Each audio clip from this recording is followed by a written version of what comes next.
And we are live. How's everybody doing tonight? My name is Anthony Brian Logan, and you're watching and/or listening to ABL Live.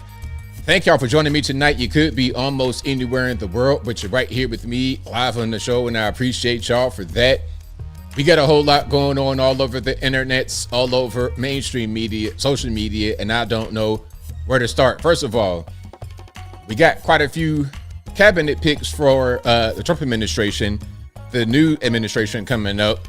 We got Pete Hegseth, Tulsi Gabbard, RFK, Elon Musk, Vivek Ramaswamy, a whole lot of people. And the left, of course, are upset. We'll talk about that a little bit more a little bit later. Also, Kamala Harris ultimately spent $1.34 billion with a B dollars. $10 million went to Beyonce for a 5-minute speech, no performance, in the great notorious swing state of Texas. We'll talk about that ridiculous boondoggle a little bit more a little bit later. Also, we have to talk about what's my next one. Okay, so now they're going to just set me up like that and not let me get it, but that's fine. There we go. The TDS epidemic that is going all over America. The teacher that was in the class, that's what I wanted to say. The teacher in the class giving a lecture filled with curse words about how bad the orange man is. And the kids are like 15 years old saying, "Sir, are you okay?" Also, the 4B movement. Is it a good thing, bad thing? Should anybody care? We'll talk about all those things and more on tonight's episode of ABL Live. And I thank y'all again. You guys are the best audience anywhere on these interwebs. If you like what you're hearing thus far, if you enjoy the content in general, please give the video a thumbs up, like the video, share the video, do all that good stuff. That'll help me out tremendously. All right, now some are asking me, why is it a logo? I guess, yeah, I get that question sometimes at the beginning where it's just a logo. I just kind of a habit I started doing. It's kind of a routine now, so I just do it just for the opening. And then I just, it's all part of it, but we here, we rolling. There's a whole lot going on. I got a lot of videos for y'all. I have a lot. I just want to say one thing real quick. The left does not like what's going on here. Oh, they don't like it. They don't like it. They're scrambling, trying to figure out, how do we fight against these people? How do we fight against social media? How do we do it? They're trying to do these cringe TikToks and stuff like this to fight what we're doing. Chris Wallace, did you hear about Chris Wallace? He quit CNN or got fired, whatever you want to say. He's no longer at CNN and he wants to do a podcast. Now, let me ask you guys this question. Do you think a guy like Chris Wallace would do well on a podcast? Like, seriously, a podcast? Do you want to go on your internets and search for the Chris Wallace podcast and play that in your vehicle? You're going to play that at work to get through your shift? Chris Wallace? I think not. The legacy media guys are good for television. They're good for structured environments where they're able to be employed by the company because that's what they know. They've been doing that for 30 years. They don't understand this world. They don't understand how to survive and thrive in this world. Okay, they just don't get it. They don't understand. You got to have personality. You got to be quick on your feet. You got to be witty. You got to be interesting. You got to be truthful. You got to be an authentic person. When I think truthful, authenticity, I don't think Chris Wallace. I don't think Don Lemon. I don't think any of these people. So it's just not really going to translate. How would a guy like Chris Wallace come anywhere near what a Joe Rogan is doing? That's their goal, is to try and overtake Joe Rogan's influence. Listen, if you can't talk to men in a serious way, in the real way, because I don't want to have no hello, fellow kids, when you're 80 years old with a skateboard. Or remember when Paul Ryan did that whole thing? Hold on. Remember when Paul Ryan tried to flex his muscles and it was a mess. This right here. I was like, Paul Ryan, what in the world is this? This is what they're trying to do. Okay. Now listen, if you're a politician, just stick to that. Don't don't you ever in your life, Paul Ryan, don't you ever do this again. Don't do that anymore. A photo shoot with gym bro clothes on. Why? Why am I looking at this right now? This is old. This is like 2012. Hello, fellow kids. I know how to lift weights too. I was like, sir, this is the equivalent of the Chris Wallace podcast. Hello, fellow humans. I'm a podcaster too. No, you're not. You are a TV guy. Sit right there in your chair with your suit on and call it a day. Okay? Paul Ryan, same thing for you. Don't be out here chasing waterfalls. Don't do any of that. Just stick to what you're good at. And that's it. But anyway, we're going to get to all that in a minute. But first things first, I know how I do. Shout out to the sponsors as always. Shout out to patriotpost.us, your best source of news and information anywhere on these interwebs. Their link will always be in the box, or just type into your browser patriotpost.us. Tell them that ABL sent you. Also, go to the merch website, ablmerch.com. That is ablmerch.com. We got the hats, t-shirts, stickers, hoodies, mugs, and more right there on the website. And the link was always in the box. Go to my regular website, anthonyblogan.com. That is ANTHONY, the letter B, LOGAN.com. Go to the front page of the website. You'll be able to find articles for each video that I produce. And in each article, you'll have all kinds of sources from the left, from the right, from the center, politically agnostic, Democrat, Republican, local, national, international, whatever you want. I got it as long as it's legal right there on the front page of the website, anthonyblogan.com. Also go to the contact page, anthonyblogan.com/contact us. You'll be able to find my email address, my snail address, my UPS box, of course, my social media accounts, my Facebook, Instagram, Twitter, never going to call it X, the TikToks. Yes, I am a trillion years old on TikTok, and it's fine. It's okay. I am Father Time. I am Methuselah. I am the first grain of dirt on earth as far as my age on TikTok, but it's fine. I'm everywhere. Check it out through the link on the website on the contact page. And as I always say, if you're ever wondering if you're conversing with me on the internet or not, just do a little bit of common sense. If the email address is crazy, it sounds weird, it has 84 digits in the WhatsApp phone number, and the English is not Englishing properly, rather than saying I am, they say am. I know how to speak a little bit, and I can write a little teeny bit. So a few context clues right there that'll let you know that someone who says they're me is not me. And if you get them on the phone and you don't hear my voice and you're hearing somebody sound like, they just got here from Guinea-Bissau yesterday or from Moldova or some kind of random Transnistria, some Eastern European or some West African on the phone, it's just not to me. It's not me. Please use your discernment. Please don't get scammed in 2024. Nobody has time for that. You know what we're going to do this year? Hey, what we're going to do the rest of this year and next year and next year and next year is get this money. That's what we're going to do. That's what we're going to do is get this money. We're going to go out here and work. We're going to grind. We're going to go hard. We're going to take care of our families. We're going to defend our nation. That's what we're going to do. Okay?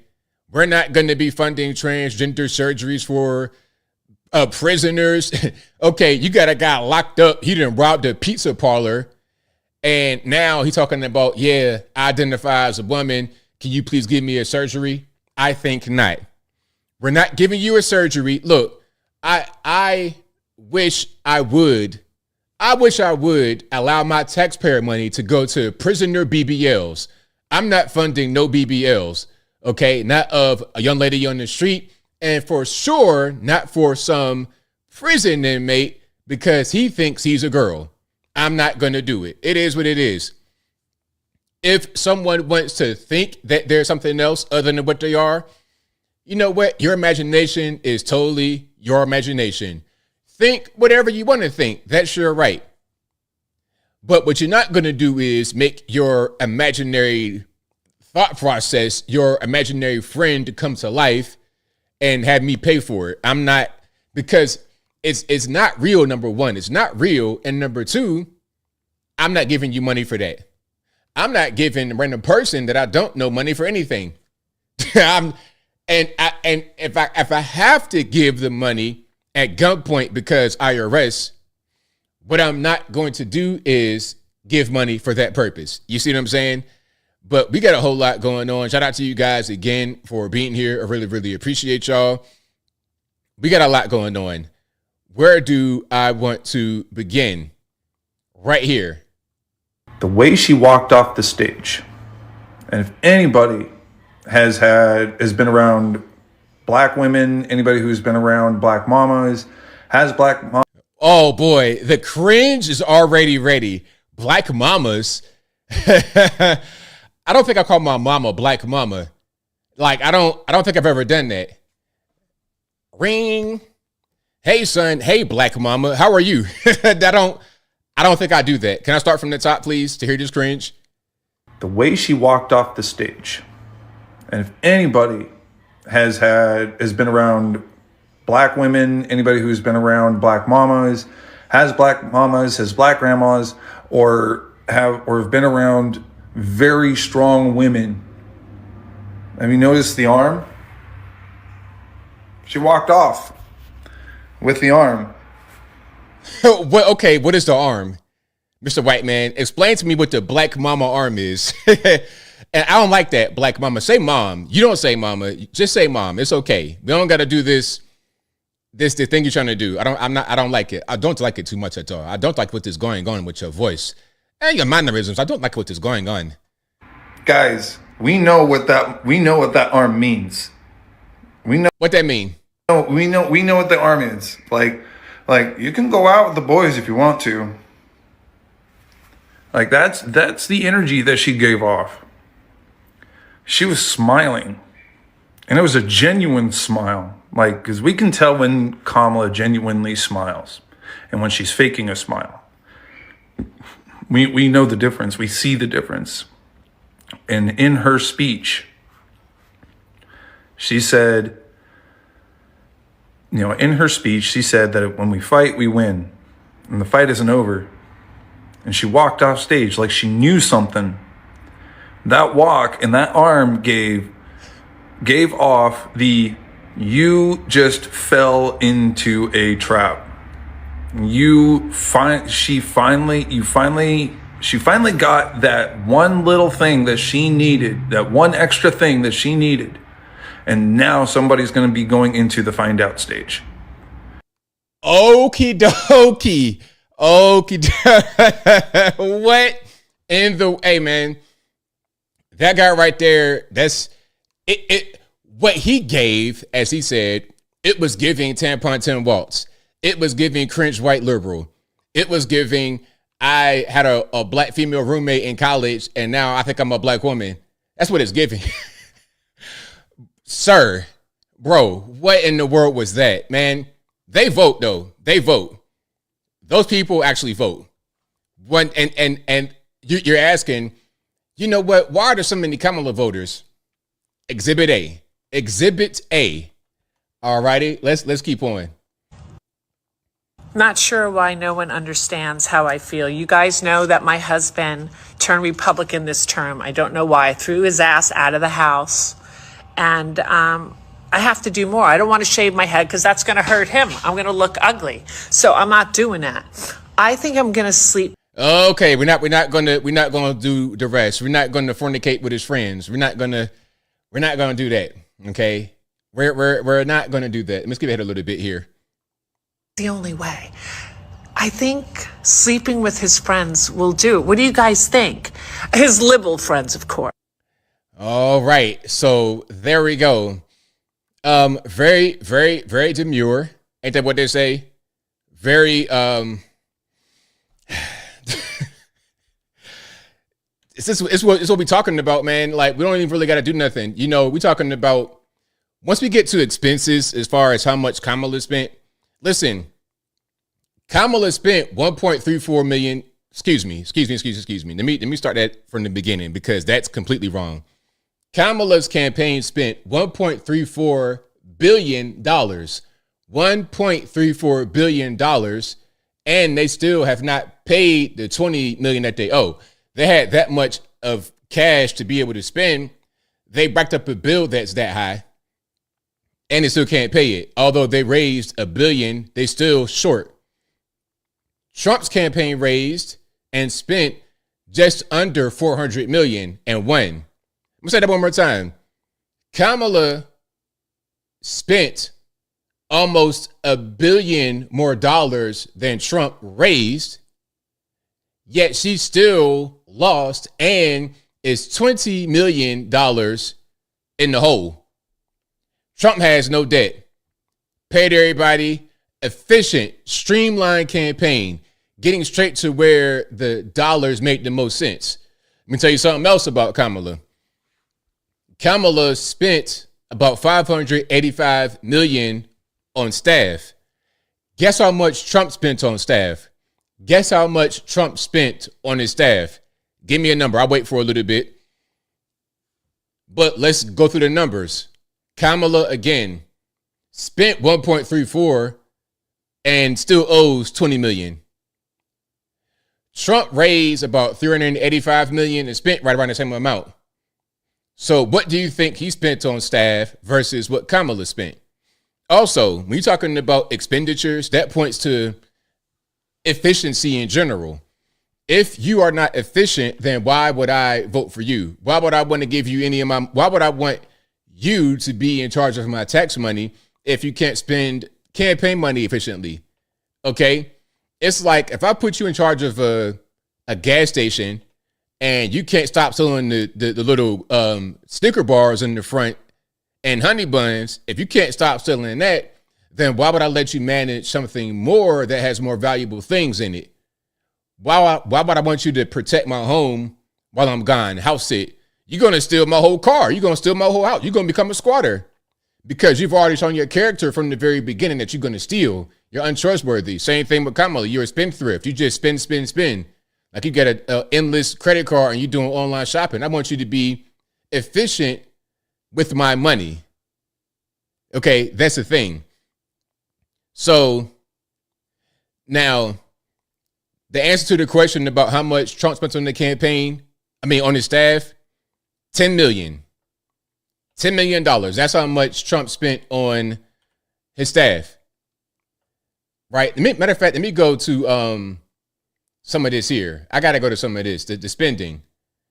All right. Let's go to the spending because I want to get to that and then keep rolling on. Now, first of all, I want to show you something that they spent the money on because they spent money on social media influencers. They spent money on a lot, including this one right here. Kamala at the top and Trump at the bottom. Kamala at the top and Trump at the bottom. Kamala at the top and Trump at the bottom. If you vote for Kamala, then he won't be a problem. Kamala at the top and Trump at the bottom. Kamala at the top and Trump at the bottom. Kamala at the top and Trump at the bottom. Now, okay, I'm not going to, let this amazing music performance continue, but there's so much wrong with this. First of all, cringe. Not very good. But beyond that, it's kind of suggestive. If they're LGBT, that can have a whole different meaning. So they freaky, they're expensive, they're weird. This was just a way to rob them. Kamala had no control over anything. Trump is actually a leader and he's going to direct things a certain way to where it makes sense financially, in my humble opinion. And/or he's going to have those around him that are going to make sure his money is spent wisely. Kamala, on the other hand, the consultants tell her what to do. Hey, you're going to be doing this day, and this, and this.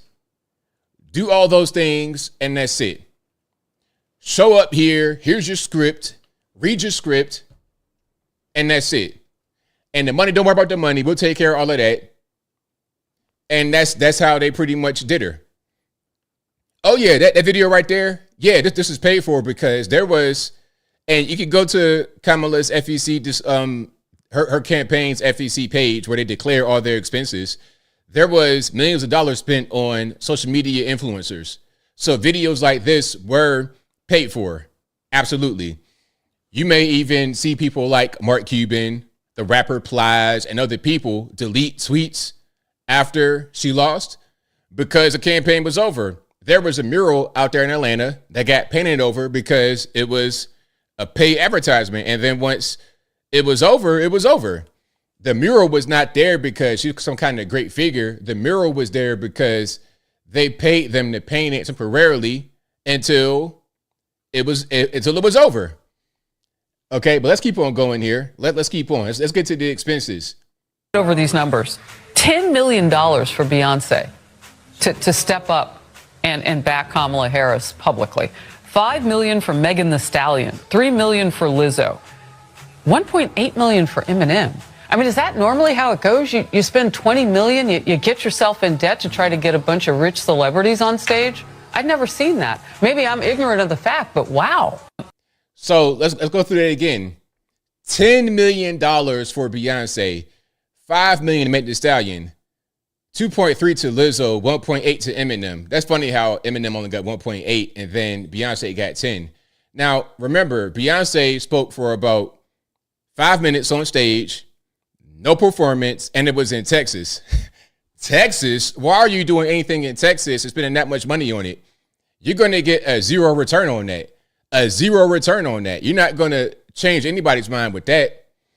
That was just Beyonce robbing you right quick. That was really, you know what? That was Jay-Z robbing you. Jay-Z, hey, let me talk to Kamala. And let me get 10 million from my wife right quick. That's what happened. Megan Thee Stallion, same thing. Okay, Jay-Z, that's another Jay-Z client. Rock Nation, both of them. Lizzo, I'm not really sure. Eminem, that's old. That's like legacy media. But these two up here, that's both Jay-Z. You probably called the White House. All right, Kamala, come on. Let's give my wife 10, give my side chick 5, and then we good money. Same thing with Oprah. Oprah talking about, oh, well, I didn't get paid any money from the campaign. Nobody ever gave me any money. Meanwhile, in the FEC filings, it says that Kamala's campaign paid Harpo Production, which is her company. Harpo is Oprah, spelled backwards. You could look it up. There's no denying that it's her company. Harpo produces the show, the magazine, and of course, that was her husband's name in Color Purple back in the 80s with Danny Glover and Whoopi Goldberg.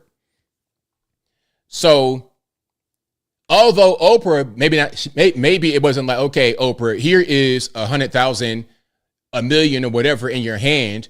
It was, okay, give my production company $1 million and we're good. That's what happened. Everybody just got their money. They grifted off this campaign. And the grift was so crazy, she went in debt to actually complete it. This felt like a bunch of old favors that were cashed in on Kamala's behalf. All right, let's watch some of this. Kamala's campaign spending scandal just got a lot worse. You told Harpo to beat me. Shout out to Gregatron. Kamala's campaign spending scandal just got a lot worse. Last week, we found out Kamala spent millions of dollars buying celebrity endorsements and staging concerts that didn't win a single vote and ended up $20 million in debt. Tonight, we're finding out Kamala was lying to donors to keep the cash flowing. Here's one of Kamala's surrogates. This is just an epic disaster. This is a $1 billion disaster. And I raised millions of that. I have friends that I have to be accountable to and to explain what happened because I told them it was a margin of error race. I was promised, Jen O'Malley Dillon promised all of us that Harris would win. She even put videos out saying that Harris would win. I believed her. My donors believed her. And so they wrote massive checks. I feel like a lot of us were misled. Democrats were acting like sleazy salesmen, calling up donors and saying, we got Trump on the ropes. This race is tight. And your money can make all the difference. And I wonder how many pollsters and influential people that you may trust in the news media were paid in various ways.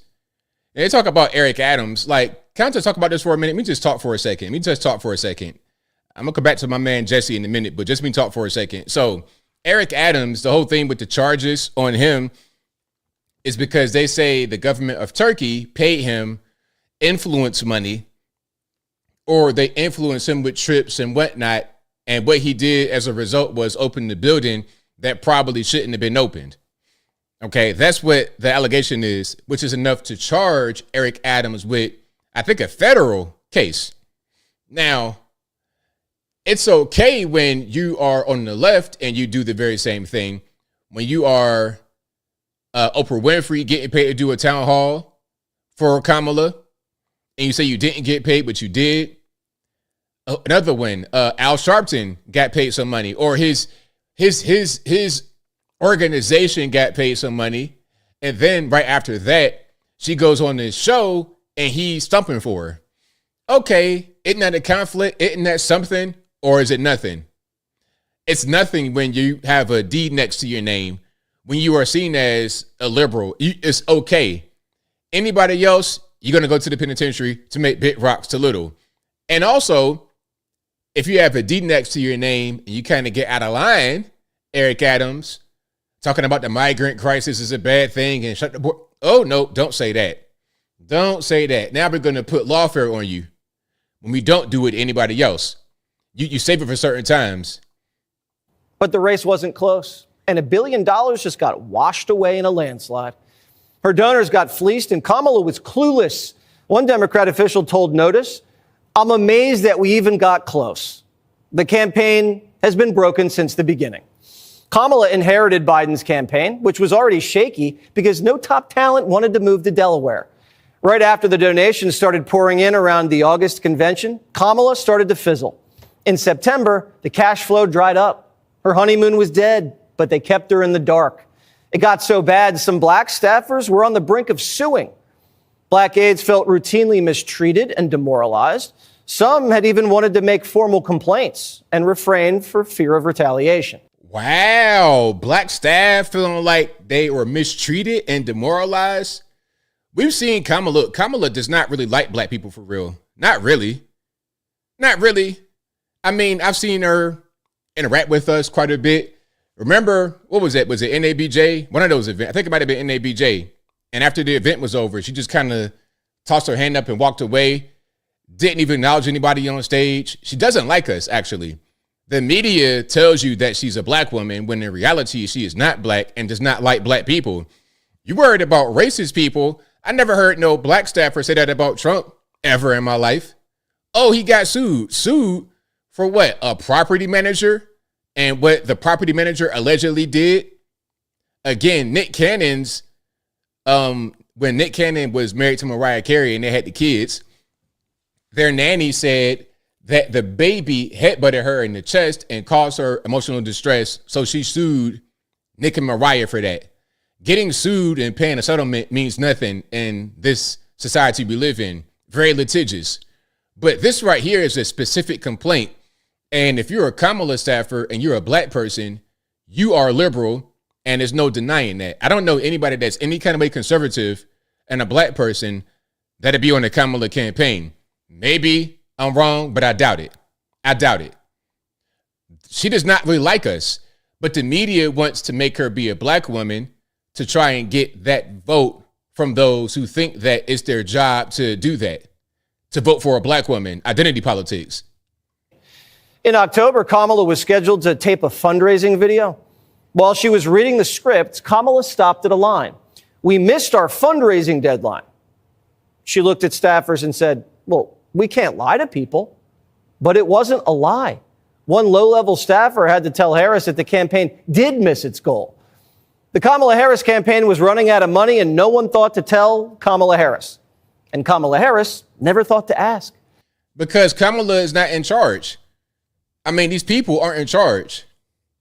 The donors are in charge. The consultants are in charge. They are the ones running the campaign, not Kamala. And the whole point is to just use her as a conduit to just siphon money. They had her turn every which way but loose during this campaign as far as what they did with the finances. She was flying all over the country to schmooze donors and never wondered, like, "Hey, guys, how much money do we have coming in or out?" What a puppet. Even Oprah Winfrey was in on it.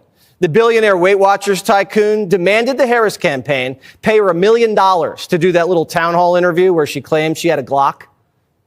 Hey, Oprah, good morning. How are you, darling? You looking very good. How do you think the election went?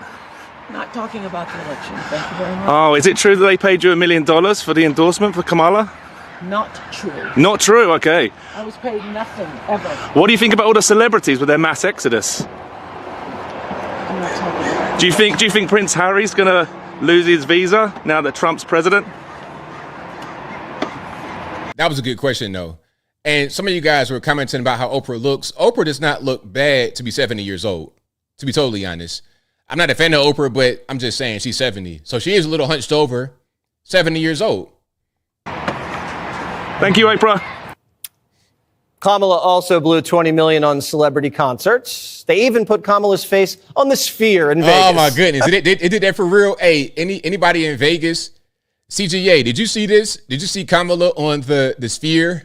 That's crazy. I'll tell you what, if I go to Vegas and I'm in the hotel room and I got a view of the Sphere and I'm seeing this big crazy face on there, man, I'll be like, look, I need to get out of it. Give me a flight up out of here tonight. I don't want to see this blue and red light all on my face with Kamala's face staring at me when I'm trying to get some shut-eye. See that stunt right there? Cost her $500,000. And Kamala never raised an eyebrow and then got creamed in Nevada. Kamala spent a fortune putting on drone shows in Pennsylvania. All the time Trump was going to Steelers games for free. And she lost worse in PA than Hillary did. Now Kamala's in debt and asking for money. She says it's going towards a recount. She lost by 3 million votes. So that's a lot of votes to recount. A recount? Why would you need a recount, Democrats? I thought that we would lose with grace, accept the results. What they say, it's got to be a transition to peace. Is that what they say? But we're going to raise money for a recount? Like you're saying right here. Ain't going to be no recount. The money they're raising is going toward paying the debt. You got these vendors who just get in the short end of the stick. They're not getting any money. So it's like, okay, now we got to pay them. We've got to pay them. Okay, we got to come back to some reactions. And then I'm going to get to some more things here in a minute. But if you like what you're hearing so far, please give the video a thumbs up. Like the video, share the video, do all that good stuff. That'll help me out tremendously. So now, I'll tell you who was hung over a lot. Somebody said somebody about Oprah being hungover. I'll tell you who was hung over a lot. Kamala Harris. I hope Kamala can stop drinking. I hope Kamala can reclaim her sobriety if she ever had it. I feel like Kamala might have been like a wine mom type person. And then when the campaign hit and the stress really hit, that bottle of wine is going to be permanently with her. In the carry-on bag, she's going to have at least 2 bottles on deck with a screw top. So you don't need no corkscrew. You can just pop it open and drink straight from the neck, straight from the head, punish the wine. I think that's what Kamala has been doing for the past, what they say, 100 and something days. Let's go back to this. Let's see what she got to say. So your lawn maintenance is about to skyrocket. Oh.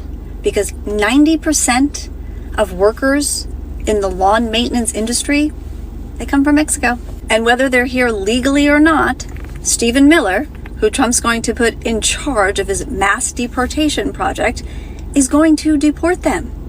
They're also going to deport people who are naturalized citizens. These are jobs that Americans will not do. Okay? So, first of all, the racism is crazy. So, if you are an illegal alien, that means you just automatically a Mexican grass cutter. Obama, fruit pickers and bed makers, same thing. If you're illegal, you cut grass and you're Mexican. Or you build houses and that's what you do. So nobody else from anywhere else in the world comes here illegally and they don't do any other job aside from cut grass and be Mexican. Okie dokie. American families are not letting their young adults work in the lawn maintenance industry. Really? Really? Is that going on? I see young guys out here, like high school kids cutting grass. I see guys that's like 18, 19 working with having an actual company. I see guys in my neighborhood, it'll be them. It might be like one guy with an F-150 and a lawnmower, a white guy like 26 years old. Like, that's the thing. Tell me you don't leave your house at all without telling me you don't leave house at all. These companies may be owned by Americans, but their employees are from Mexico. So not only will it be harder to find a company, the prices are going to double and triple. Shout out to, you know what, and something else I do. I watch a lot of like lawn care, DIY videos, and I watch a lot of those. I'm one of those guys that I watch a guy cutting grass on YouTube. I'm that guy. Okay, shout out to SB Mowing, one of my favorites. Love it.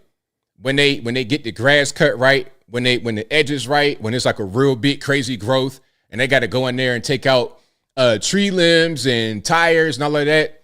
I love it. All the grass cutting guys I watch on YouTube, I probably watch about 3 guys that cut grass on YouTube, and they're all white guys. Okay, and I don't really care what color they are for real because I don't even really see the guy's face. I'm looking at the way that the grass is cut. I'm marveling at how well they did on the landscaping. So I'm saying that is somebody that's out of touch. And that's part of the reason why they're surprised that they lost. Somebody say, same, y'all watch the same things I watch. So it's not just me. It ain't just me watching the grass cutting videos. I love it. I've seen the Blessing Boys. And also my man, one of my first guys I watched that cut grass, he didn't really do like the real grass cutting videos, but my man that has the grass cutting challenge, the black guy, I've been watching this story quite a bit. He'll travel from place to place, cutting grass, cutting yards for free. I started watching him first. Then I went into the more detailed grass cutting videos, also like car detailing.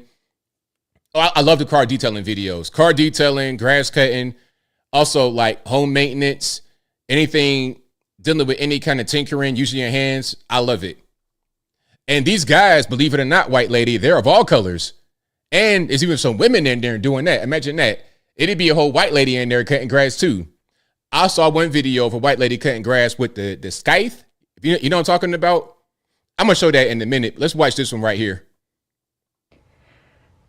Al Blades. Shout out to Al Blades, David. I love Al Blades. Last night, the conversation my fiance and I had before we went to bed was, if this happens, we won't be having kids. At least not in the next 4 years. We definitely can't have them in the state we live in now. I'm already a high risk, and if we wait 4 years, I'll be pushing 36, which makes me high risk and a geriatric pregnancy, which means it's probably never going to happen for me. Not here in the US, definitely not here in Charleston, South Carolina. We could move back to our home state of Maine. They're a protected state, or to Vermont, somewhere in New England. But even then, who's to say what's going to happen? So the sound was kind of low earlier. She was talking about, well, because Trump's in office, I don't want to have any kids, at least for the next 4 years. And then by the time it's over, I'll be too old. It's going to be dangerous. I mean, what you're doing, in my opinion, is using the election as an excuse for not having kids because you didn't want to do it anyway. It didn't really matter. If Kamala won, it would have been a separate excuse, some kind of made up Munchausen type disorder you got going on. It would have been that. It would have been a different excuse. People are using this as a excuse to get out of things that they didn't want to do in the first place. Okay. And I found a video I wanted to show you. Now, this right here. Yeah. So look, I guess if Trump deports the immigrants, we're not going to have these people out here cutting grass.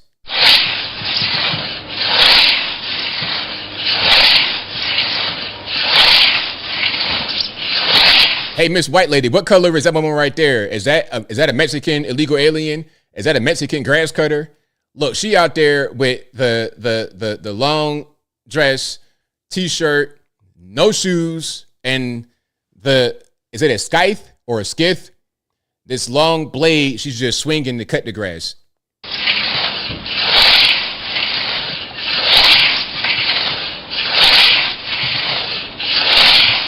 This video has how many views?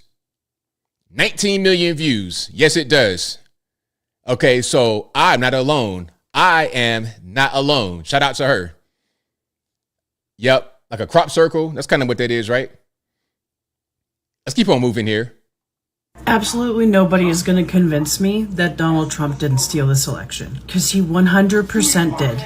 You're telling me that Elon Musk, this super rich Uber guy, who happens to be BFFs with fucking Trump, who also owns Starlink, the computer equipment that's gonna count votes. You got a rich, corrupt, fucking BFF of this tyrant using his equipment to count votes. Are you kidding me? How stupid do they think people are? I swear to fuck, if Democrats are being too prideful to call this shit out, this is... All right, I'm sorry for the cussing. That's enough, but you get the idea. So her or whatever this person goes by, I don't know. I'm not going to assume your pronouns. How about it? How about that? That's gender neutral. It. It says, okay, I'm playing, but I don't know the pronouns, and I don't want to say the wrong thing. This person says that Elon having Starlink is a conflict because they'll use it to count votes. So now they're saying that you're gonna steal the election. I thought that they said they're gonna accept the results of the election. It's gonna be peaceful in the transition to power. We're gonna have all that stuff going on. They've been saying that over and over again. Peaceful transition. We're gonna accept the results. But I don't think the people out there hearing that message really want to hear it. I don't think they want to hear it. So here's a problem that I have dealing with my MAGA sons. They get very, very offended if I say that I think that they are ignorant to some things because of their support for this rapist and felon. But here's the thing. I have two choices when I try to understand why they would support an abhorrent human that goes against every value I try to instill in them. Here's my two choices. I can believe that you are ignorant, or I can believe that you are evil. Ignorant is the kinder choice. Okie dokie. Well, look, they're your boys, so at a certain point, that reflects on you, right? If you think your boys are evil or they're ignorant, well, who raised them? There's some accountability there. A little bit of accountability, a little teeny bit might go a long way.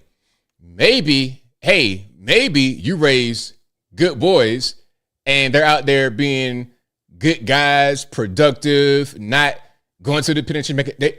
They're doing the right thing in the world. Just maybe.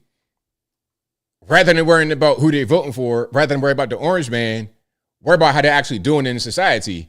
Okay, do they smoke crack for a living? Are they out there in Philadelphia linked over on the fentanyl? Like, what's going on with your boys? That's the most important thing.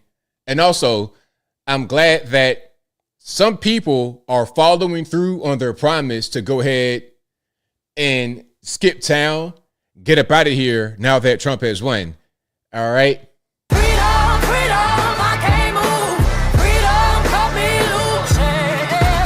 So if you can't see what's going on, they got passports and they're going to Canada, Windsor, which is like right there by Detroit. So they're trying to flee America. Now, my question is, what do you think you're going to find in Canada that's better than America?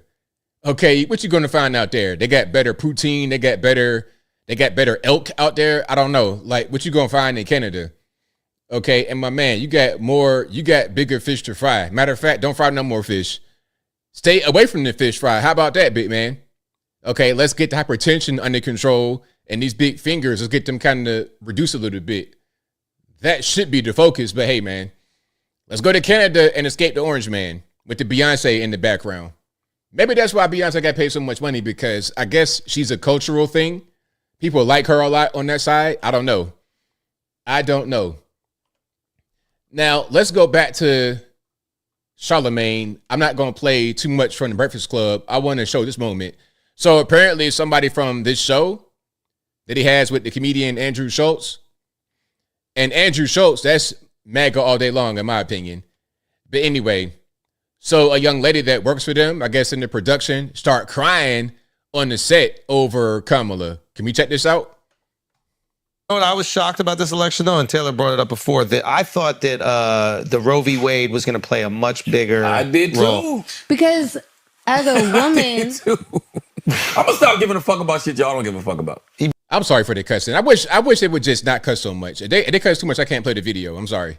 Right though, like we out here giving a fuck about. I can't believe it. And y'all It don't. just doesn't make no sense. It doesn't make sense to me because doesn't make sense it's to you? literally her being a woman, regardless. Like, is something to see as a woman myself and a black woman itself, like going up against being a president and everything. So now seeing it being taken. I know what you're trying to say. So what's happening here? They're talking about Roe v. Wade being repealed, and you got a black woman, I guess, and part of their production team. She's in the background talking about what's going on and how she doesn't like what happened. I've heard a bunch of people say that in the last 24 hours. What Taylor is saying is when you watch a qualified black woman like this lose to the executive producer of Celebrity Apprentice, and this is the second time we've seen this happen because we saw a super qualified woman like Hillary Clinton do it, and now you see it happen to Kamala. That shit makes you feel away. Nah, right, Taylor? Nah, that's not what she meant. What did she mean? She didn't mean that. She That's didn't mean exactly that. what she didn't meant. mean that. She Yes, just she did not mean that at all. That's just him projecting onto her. That's what he thinks. That's what he feels. Taylor, what did you want to see right there? You wanted to see. Aw. That's exactly what she I don't was think trying that's to what say. she meant. Yes, it is. Taylor, what's wrong, yo? Are you getting emotional about Yes! Women are emotional about this. I told you that, especially black women. They are upset about this. Damn, bruh. Let's put you. Is there a song we want to play? Or Shut up, man. Man, look, okay. I thought I was going to see the tears on the screen. That would have been good. But anyway, okay. Let me move on. But look, they crying and all that because they just been brainwashed by the media. Whatever they say, whatever the media says, they take. Now, I don't know if you guys have probably seen this video of a guy walking around Manhattan with a MAGA hat on, and you're going to see some of the reactions he gets, some of the looks. They'll look at you all day long. They'll look at you all day long, but they ain't going to do nothing to you.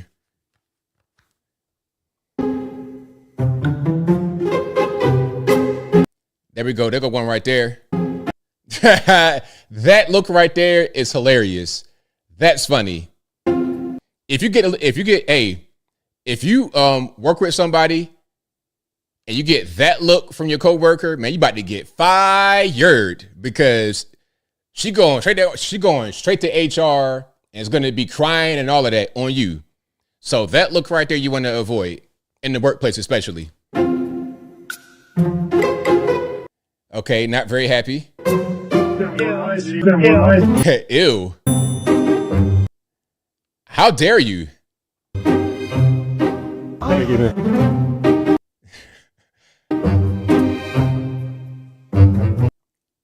They do that all day long. But they ain't gonna do nothing to you.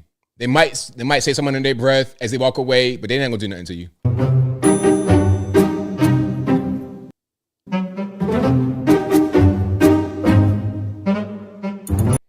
Okay, got a couple of guys, a couple of those guys of that community. They don't like it either.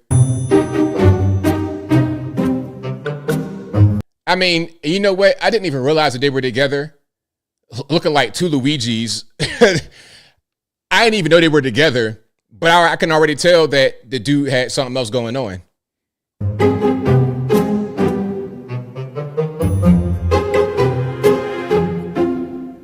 Okay, there we go. Another one. Upset.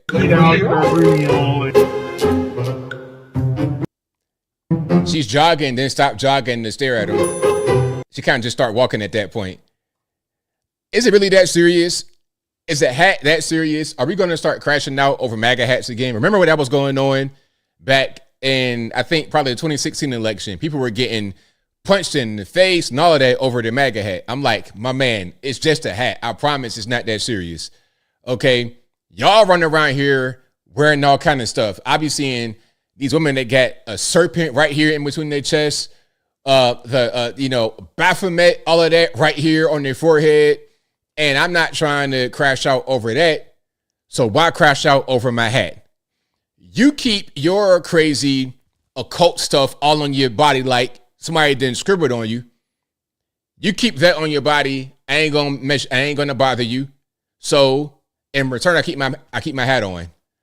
That's a fair deal. Now, Don Lemon does street interviews. I like Don Lemon's street interviews. I think he should lean more into this. I'm not sure what he wants to do. We're going to get to that in a minute. I think Don Lemon is just kind of confused by where he wants to go from here. because the whole TV thing is not going to work anymore. That's a wrap for that. That is a wrap for that. All right. And I've been talking to are really, really concerned, and they're emotional, and I think a lot of them have a right to be. Politicians aren't perfect. They're imperfect like everybody else. Trump's rhetoric isn't for everybody. His style isn't for everybody. We got a lot of good things done under Trump. Okay, then what they did, meaning a woman's right to choose, is removed under That's Trump. not the only issue in this world, okay? A percentage of the female vote went up 2%. So are those women crazy? I mean, it's not 50%, but it's high 40s, and he got that. So ask those women. Like, they voted for Trump. So clearly, it wasn't just abortion was the issue. Now, I agree. Even in very Republican states, pro-choice amendments have done very, very well, okay? So it is a concern. I think most people are pro-choice, okay? But at the end of the day, like, there's a lot of people, there's other things. They're concerned about the broken border. This guy's very good about keeping you engaged with him personality-wise. Like in the way he communicates and the way he's doing with his hands, I kind of want to start over a little bit and show you that. Only issue in this world, okay? A percentage of the female vote went up 2%. So are those women crazy? Right. I mean, it's not 50%, but it's high 40s, and he got that. So ask those women. Like, they voted for Trump. So clearly, it wasn't just abortion was the issue. Now, I agree. Even in very Republican states, pro-choice amendments have done very, very well. See, look, when he looked away, my man was like, "Hold, let's stay in it. Stay with me. That was." He's good. Well, okay. So it is a concern. I think most people are pro-choice, okay? But at the end of the day, like, there's a lot of people, there's other things. They're concerned about the broken border. They're concerned about crime. They're concerned about inflation. They're concerned about a lot of other things. So women are not one-dimensional. Men are not one-dimensional. And so if you're upset about abortion, great. If that's your prime issue, then go live in a state that's pro-choice. If it's not your one issue, like a lot of people vote for Trump, you got other things to care about, and he'll fix those things. Not totally, but he'll do his best. I think it's easy for you to say as a man. Well, dude, it's easy for me to say about a lot of things. Sure, I'm not a woman. That's why I don't opine on abortion. There we go. So very good answer from my man. Very, very good answer. Good answer. And Don Lemon, if you just focus on that, you'd be a lot better. But here is Don Lemon announcing that he's going to quit Twitter. And it was funny because he put up like a letterhead. Hold on. He put up a letterhead post announcing that he's going to be leaving Twitter. It's like, bro, is it that serious for a letterhead post? Hold on. So let me show you the letterhead, and then we're going to get to the actual video. So you see this right here. Don Lemon, the Don Lemon Show letterhead, signed, picture him at the bottom. It's like, all right, man, just say, you could just tweet this rather than putting out a statement. But anyway, let's see what he says. Hi, everyone. I have loved connecting with all of you on Twitter and then on X for all of these years. But it's time for me to leave the platform. I once believed that it was a place for honest debate and discussion, transparency and free speech. But I now feel it does not serve that purpose. In addition, starting this Friday, November 15th, X is implementing new terms of service, which among other things states that, quote, all disputes be brought exclusively in the U.S. District Court for the Northern District of Texas or state courts located in Tarrant County, Texas, end quote. The full terms of service can be found on my written statement or on the X website. Now, as the Washington Post recently reported on X's decision to change the terms, this, quote, ensures that such lawsuits will be heard in courthouses that are a hub for conservatives, which experts say could make it easier for X to shield itself from litigation and punish critics. You're dumb. See, the thing about Don Lemon is that he's dumb. He has talent as far as being a personality on air. He can conduct interview. He can do the street interview stuff. He can do that. But in other avenues, he's dumb because you're not thinking about Twitter being worldwide. There's been court cases coming from Brazil and New Zealand and all type of stuff, man. So you're thinking very small and also in a self-centered fashion. I think that speaks for itself. You can find me on YouTube at The Don Lemon Show. All right, that's enough. We're not going to go watch the show. I mean, the street interviews, listen, Don Lemon, if you can hear me talking to you right now, listen to me well. If I don't see your street interview stuff on Twitter, I'm not going to watch it. It's just that simple. I'm not going to go try to search it out on on YouTube or anywhere else. If it's not where I usually see it, I'm not going to watch it. All right, now here we go. This is Bethany Frankel. What was she on? One of these shows? I don't know. Something. Was it the Real Housewives? I don't know what this is, but y'all might know what this is. One of these funny face LA people, right? Now she's talking about Kamala in a not so nice way. I don't think she likes Kamala, and I'm gonna show you who else. I don't think that Bethany Frankel likes Kamala, and I also think that someone else does not like Kamala. I'll get to that a little bit later. This was the most divisive election that I can recall in my lifetime. And because the stakes felt so high on both sides, people couldn't have an opinion. It's been like that for a while, but it felt more crystallized here, where you couldn't have an opinion about something. You couldn't, regardless of who you were voting for, you couldn't just say that either candidate did something that you didn't like, or something that you don't agree with, or something that you thought wasn't a good business practice, or something that was in poor taste, or something. You just couldn't do it because people can no longer have a conversation. And then what happens is it's just more outrage, and people wait 4 more years to do the same thing all over again. I genuinely did not think that aligning with celebrities is and was a good idea. I don't think that the American public, by and large, cares about who's hobnobbing with celebrities. I think that it's the forbidden fruit. It's so tempting. It's right there. It's the shiny object. I don't think it's a working model. I'm allowed to have that opinion. And she's right though. So the strategy for the Kamala campaign was to just surround her with celebrities. But really what that was celebrities just using the opportunity to get a bunch of money, to steal some money. Beyonce got $10 million. And Trump's entire staff for the whole campaign got paid $10 million total. So we're just not really dealing with people that are serious. We're dealing with grifters just trying to extract money from the American people. And as a result, this is what happened. Okay, this is what happened. Go ahead and run it. There you go. Biden, Harris. Trash. That's all we are, is trash. There you go. To the trash. Go ahead. I love it. So that's what we got as a result. Fantastic. So yeah, shout out to the Kamala campaign coming to an end. This is very good. We got guys in the NFL doing the Trump dance on the field.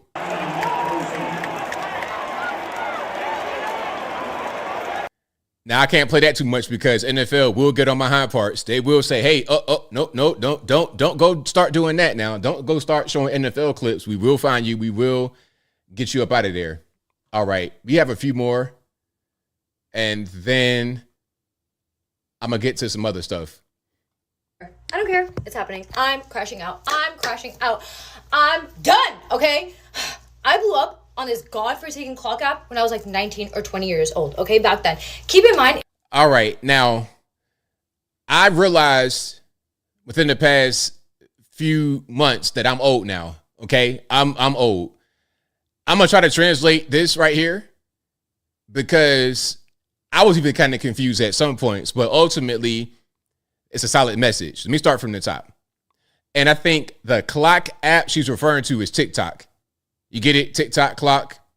I'm just now today hearing that term. I don't care. It's happening. I'm crashing out. I'm done, okay?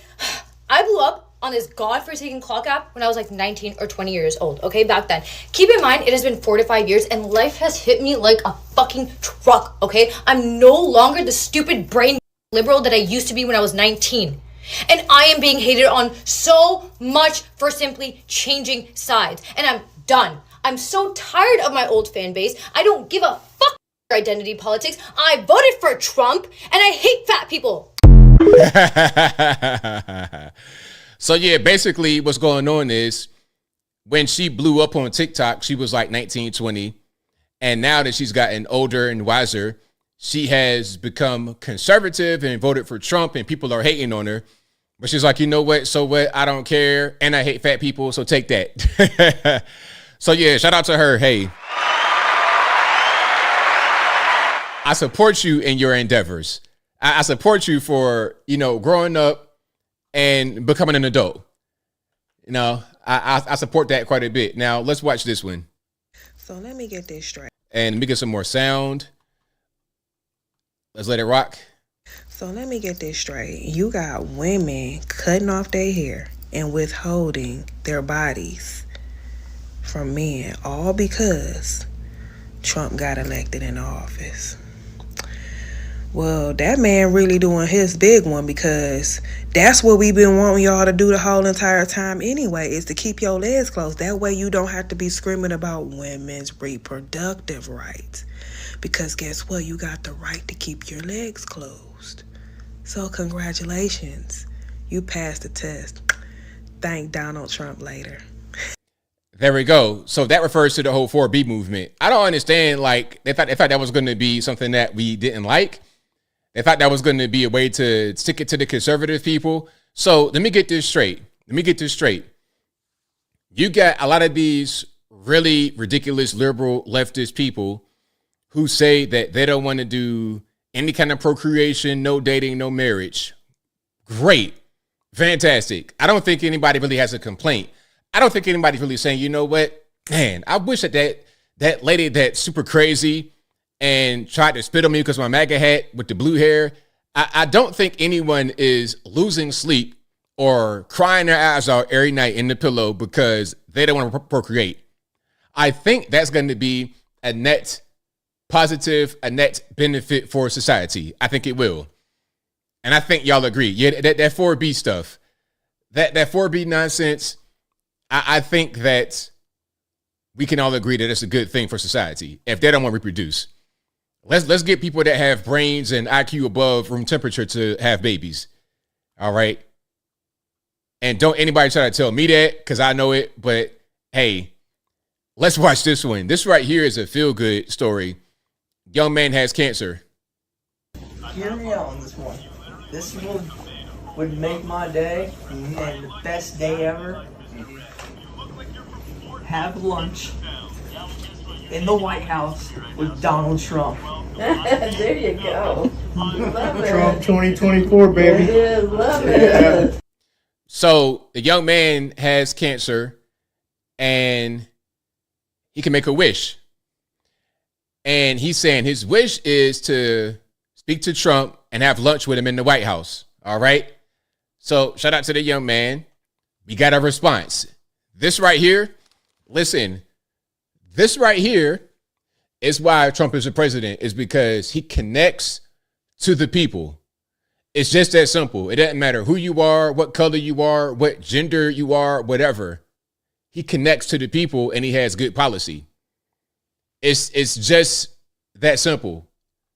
Justin, you are the best looking guy, and I got your message. Hear me out on this one. Have lunch in the White House with Donald Trump. So when you're better, which will be very soon, you're going to come to the White House, and I'm going to be with you, and we're going to spend a lot of time together. We're going to talk about the history of the White House and even the history of our government, the history of our country, because I know you like that. But we're going to have a good time. We're going to have lunch, and you're going to bring your friends and your parents, and it's going to be something special. So get better quickly, because I really want to spend some time with you. Take care. Thanks, Justin.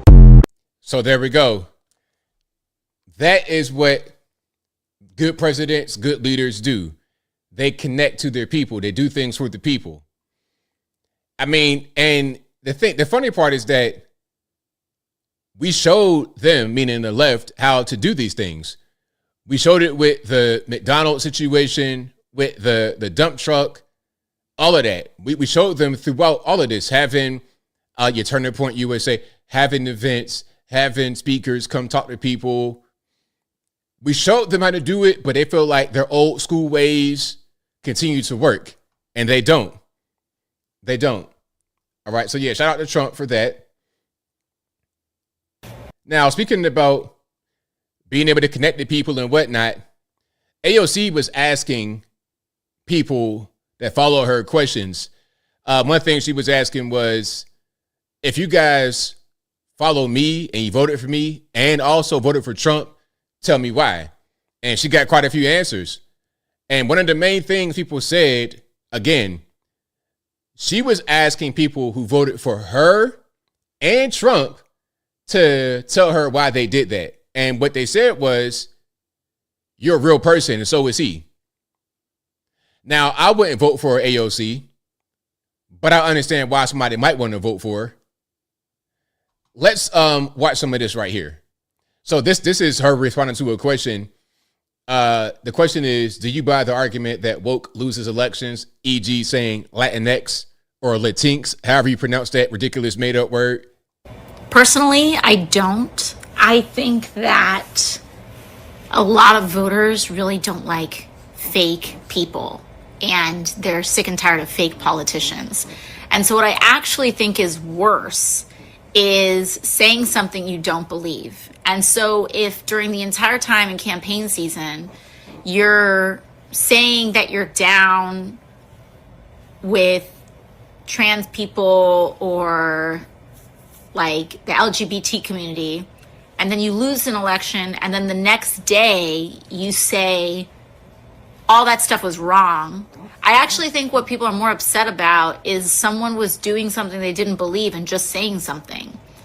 Like, if you actually weren't about that life, why did you campaign as though you were? So you get the idea. Now, AOC, for me, I need a little bit more than authenticity. I need a little teeny bit more than that. I need good policy too. So AOC is not a good policy person, but I think that's pretty much how she behaves every day. What you see on the camera, that's probably how she is. All right. So I guess that's okay. But again, I need you to have good policy on top of being authentic. Now, this right here was hilarious. Charlemagne, and I hope at a certain point we can have the Breakfast Club go away. Listen, Angela Yee is already gone, and whoever they bring in there to try to replace her, it doesn't really work. Just Hilarious is a moron, and the other young lady is just a little bit too young. These guys are a lot older. These guys are older than I am, so it doesn't really make a lot of sense. But DJ Envy about to go to the penitentiary potentially because of that real estate fraud. So then at that point, Charlemagne could just leave and go focus on Brilliant Idiots and all that kind of stuff. But here he is talking about Caitlyn Jenner, a.k.a. Big Bruce, a.k.a. Bruce Gender. Check it out. And this guy, of course, is a liberal. Stone Cold Stomp Down liberal talking like this about a trans person. Caitlyn wants to put his right foot in, take his right foot out, put his left foot in, take her left foot out, pee at a urinary stall and shake it all about. But that is not how any of this should work. But you know what? At the end of the day, Caitlyn, you can change the top layer, but you was who you was before you got here. And what you are is a rich white male. So, but look, though, they always do this. They always will say, okay, support trans women, support this, support that, only when it's politically expedient to do so. The moment when it's not, the moment when they feel like they can attack somebody because they had a different point of view, listen, Caitlyn Jenner, a.k.a. Bruce Gender, would be stunning and brave if he had liberal ideology. But since he doesn't, then he's a rich white man. I'm not going to respect your pronouns. The truth comes out when they don't like you. And that's why I keep saying him when I shouldn't be. But I can't stop seeing Caitlyn as a rich white male. And that identity, pun intended, trumps all. Please let Chelsea Handler give Caitlyn Jenner the biggest hee-haw. Hee-haw, hee-haw. All right, that's enough of that. But these people, man, and you know what? I'm going to tell you something else, though. I'm going to tell you something about old school media. The reason why people are not watching them anymore and they're coming more and more to YouTube is because when you watch a Breakfast Club or listen to it, when you watch The View or any of these shows, and then you actually turn on YouTube and watch some of us, the independent people, talk, it's night and day different. It's better. It makes more sense. It's more logical. It's more relatable. It's not so scripted because he wrote that right there. He just wrote that. Or it probably wasn't even him that wrote it. It was somebody in there that wrote that and he just read it. Okay, thinking he did something, but you're not doing anything. The best people that can really speak and be witty don't need words. During no live shows do I have anything written down. All I got is my videos prepared so I can show you that, but I don't have anything written down. You got to write things down. It comes off inauthentic, it's fake, and it's corny. And it doesn't even work. People realize that and say, you know what? I'm going to leave you guys over there. I'm going to leave you guys over there to continue to decline. And we over here are going to be continuing to flourish. Conservatives, let me tell you what happened. And I think it was a blessing in disguise. Remember when conservative voices were getting banned from every social media platform? Remember when they told us, okay, Hunter Biden laptop, fake. This thing, fake. That thing, fake. Fake, fake, fake. And then it turned out we were telling the truth. Ivermectin, all these things they tried to censor us over. What wound up happening was we built our own avenues to be able to get the message out. We got Rumble. We got Twitter with Elon. We got all these things. And we got big personalities. We got Joe Rogan. We got all these people on our side. And what we built up, they can't tear down. They're going to try to tear down Joe Rogan. Good luck. You can never cancel a Joe Rogan. You can't cancel a Dana White, a Donald Trump. These guys are uncancelable, and we made them uncancelable. Turning Point USA, Charlie Kirk, Blexit, Candace Owens, Brandon Tatum. We built all these things up while they built nothing other than the legacy media that they weaponized against the citizenry, making them depressed, ready to go ahead and jump from a tall building, all in the name of getting votes. We don't have to depress our people to get them to vote. What we do is spread truth, real information. That's what we do. We don't engage in the gaslighting and the manipulating the same way they do. That's why Americans say, you know what, no more. I'm going to go over here and have that. Now, this is really interesting. Now, remember Sunny hosting Asuncion from The View. Remember, Kamala went on The View and she was asked a very softball question. Let me see if I can pull it up. A very softball question she could not answer. Let me see if I can pull it up right quick. And if you like what you're hearing so far, please give the video a thumbs up, like the video, share the video, do all that good stuff. That'll help me out tremendously. And the question was so softball, it was outrageous. Okay, let me see. Can't think of anything.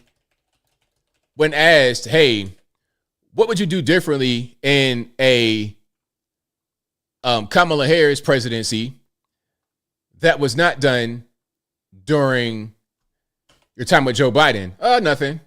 Would you have done something differently than President Biden during the past 4 years? There is not a thing that comes to mind. Let's go back one more time. Would you have done something differently than President Biden during the past 4 years? There is not a thing that comes to mind. So, nope, not anything different. Now, here is Sunny Hostin talking about that moment specifically. Check it out. To remind people what the question was, it was, what would you have done differently? I asked the vice president what she would do differently in a Biden and in Harris administration as opposed to a Biden administration. And what if she, if anything, she wishes she could have done differently in the past 4 years, or what? Something like that. Yeah. I followed up because I was surprised at the answer. Look, I think it wasn't so much about the question, but it was really more about the answer. Not a thing comes to mind. Not a thing comes to mind. And that's why I followed up with, is there anything that you would do differently? And the reason I followed up is because, that wasn't a gotcha question. That was a layup, really. It was an important question, and I think one she should have expected. Because that's what I thought. I actually thought it was a chance for her to explain to all the people who are saying, I want a change agent, for her to explain that, of course, she has a different lived experience from President Biden. But they did have one of the most successful administrations in our country. That's the tricky part. And I thought she would then say, I would build on the wins that we've had. And so there you go. So you got Sunny Hostin admitting that you gave her a softball question. It was not a gotcha question. It was a legitimate question and she couldn't answer it. And then they wonder why, what happened? Why did she lose? I thought Beyonce would get her across the finish line. We have a BLM activist right here talking about The whites aren't our allies until they cut off pro-Trump family members. All right, let's watch this. I'm going to make this for the white people and the white people only. Oh, y'all are standing on big business. And I love to see it. Y'all are cutting off family members. You are standing up for black people in these comments. Y'all are stitching videos and going in. And we love to see it. This is how you ally. You hold the people accountable for their actions. Your people. Because our group, we understood the assignment. We showed up. And we saw the assignment through. We did our jobs, right? Now, y'all are saying, bet. All y'all getting in the comments, and a few of you have been in my comments saying, hey, you rest. We'll take it from here. Oh, y'all are taking it. And I love to see it. We're still not helping, though. I just want that to be clear. No, that is not going to make us come out of retirement, but I'm enjoying watching it. I'm enjoying watching you all take the accountability and say, hey, I don't understand. I'm kind of lost. So basically, she is talking about the whites that have cut off their white family members who voted for Trump and allyship with some of these black women. And you know what? I'm going to use this moment right now to give conservative black women their flowers, because I know what y'all go through. I know it's so difficult because you have everyone in your life a lot of times against you. So you going to work. If you got a corporate gig, you going to work, you're working with a bunch of these liberal people, that's going to be a conflict. Hey, Angela, who'd you vote for? Or some kind of passive aggressive, they try to start a conversation. We didn't get it last night, or something crazy like that. You got to deal with that. Family members, your friends, if you went to college and you got a sorority, they're all going to be in it for Kamala. We saw the numbers. Here's an example of what I'm talking about and why black women specifically got it really hard when it comes to voting for Kamala. In Texas, 15% of black men voted for Kamala in 2020. In 2024, it jumped to 34%. So if you're a black male, it's not as uncommon to say you voted for Donald Trump. Okay. Now, black women in Texas, it went from 8% in 2020 to 9% in 2024. So it didn't really move. Not that it didn't move anywhere near the way it did for us. Only 9% of black women voted for Donald Trump in Texas in 2024. So if you're part of that 9%, it's lonely. When the majority overwhelmingly voted the other way, and if you don't vote that way, you get kind of cast away socially. So my flowers go to you guys, because I know it's like that's probably the lowest group that voted for Trump in the country. So being part of that group, it's a lot of social pressure on your back. I hear you, I get it. I'm not going to just say I hear you and get it. I'm actually going to go put some action behind my word. And it'd be people like that. That'd be your cousin, your sister, your auntie, it'd be somebody just like that. And a whole lot of them that are going to be against you if you come out publicly and say, hey, yeah, I'm a Trump supporter. It's very difficult. So shout out to you guys for bucking the trend. Hey, we got to do it. We have to do it. We got to be on it, because if we don't, the country is over. The country is fully over. Now, Eric Adams, okay, somebody put a MAGA hat on him. This right here is not real. It's not real. It's not real. Hey, ABL, why you posting fake videos, fake pictures? It's not real. But if I say so myself, he looks great in the MAGA hat. If I do say so myself, the MAGA hat suits Eric Adams perfectly.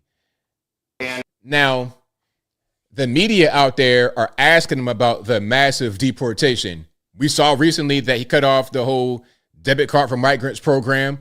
Fantastic. Good job, Eric Adams. You did a fantastic thing. Don't give them any more money. Send them back where they came from. So now we got a press conference in which he's talking about the whole thing. Check it out. And as you communicate with President-elect Trump and have communicated with him, will you express concern about mass deportations in the city? My concern is one concern, and we keep tinkering around the edges. We keep having this philosophical conversation about it. The voters communicated loudly and clearly. We have a broken immigration system. It needs to be fixed. That's the only conversation I want. is broken. It needs to be fixed. And New York City was devastated by that broken system. 220,000 migrants and asylum seekers have made their way here. No financial assistance from the administration. I think it was about $200 and something million with billions of dollars we had to pay for. I don't want to see that happen again. I don't want what's taking place in Chicago and Denver, Los Angeles, Houston. I don't want to see it take place again. Let's fix our immigration system. Anything other than that, I'm not interested in that conversation. We have a broken system. I talked about this in 2022, just as I talked about violence in 2021, and voters made this the top of their list. The top of their list. When I was talking about it, everyone was being dismissive of me, and voters said, this is a problem. And if we don't have a conversation about fixing the system, everything else is just being philosophical and theoretical, and I'm just not going to engage in that. Let's fix the system. So let's ask some questions here. What do y'all think he means by fix the system? Do you think part of fixing the system is not being a sanctuary city and a sanctuary state anymore? Maybe that's part of it. Just maybe. Because if you don't fix that, I don't see how you fix anything else. You got to solve some of the core problems first before you try to solve the new issue that has arisen from the core problems existing in the first place. If you guys were not a sanctuary city and state, maybe you wouldn't be flooded with migrants in the first place. So let's get that cleared first. To be clear, sir, are you saying leave people here alone, focus on the system, or are you not even engaging on what might happen in the city and just focus on the system fix? So I understand your position. Well, part of it is we need to either pick up the cost. Cities should not be dealing with a national problem. We need to pick up the course. And there are those here, I've said this more than once, there are those here who are repeated offenders. We need to address that. You don't come to our city and our country and commit violence acts on innocent people. So there we go. So, I mean, he's talking about some things, but let's see if it actually happens. Let's see if we actually get some movement, some traction. All right. So now we got Trump's cabinet picks. We got quite a few people. We have Pete Hegseth, defense secretary. We got Tulsi Gabbard. I think, what is she? What is her? Matter of fact, let me see if I could just pull up a list of cabinet nominations. And of course, when you get nominated, you have to get confirmed by the Senate, right? Now, some of these picks may not be confirmed, but some, I think most of them will. Matt Gaetz, I don't know. Matt Gaetz, what did he get? Hold on. So Matt Gaetz has been announced as the Attorney General. Matt Gaetz, the problem with him is that he has an issue with Cash App, some underage allegations. Now, you know what? You know what I want to say right quick? I'm gonna give you a little bit inside baseball. Little teeny bit of inside baseball. If they pursue that whole Matt Gaetz thing, and to be clear, so I'm not speaking cryptically, the allegation is that Matt Gaetz paid an underage person for, relations. And they had a track record on Cash App. So, the girl at a party, she's 17, 18. He pays her. They do whatever they do. Oops. You can't do that, Matt Gaetz. But inside baseball, if they pursue that, it'll open a can of worms. Not necessarily for the minor part, that too, but the whole thing that he was doing is very widespread. It's not even abnormal. So if they go after that, it'll backfire. So I don't see them doing that. You understand? When the case came out that he allegedly did that, he got off scot-free. His man got locked up, though. That's just what happened. All right.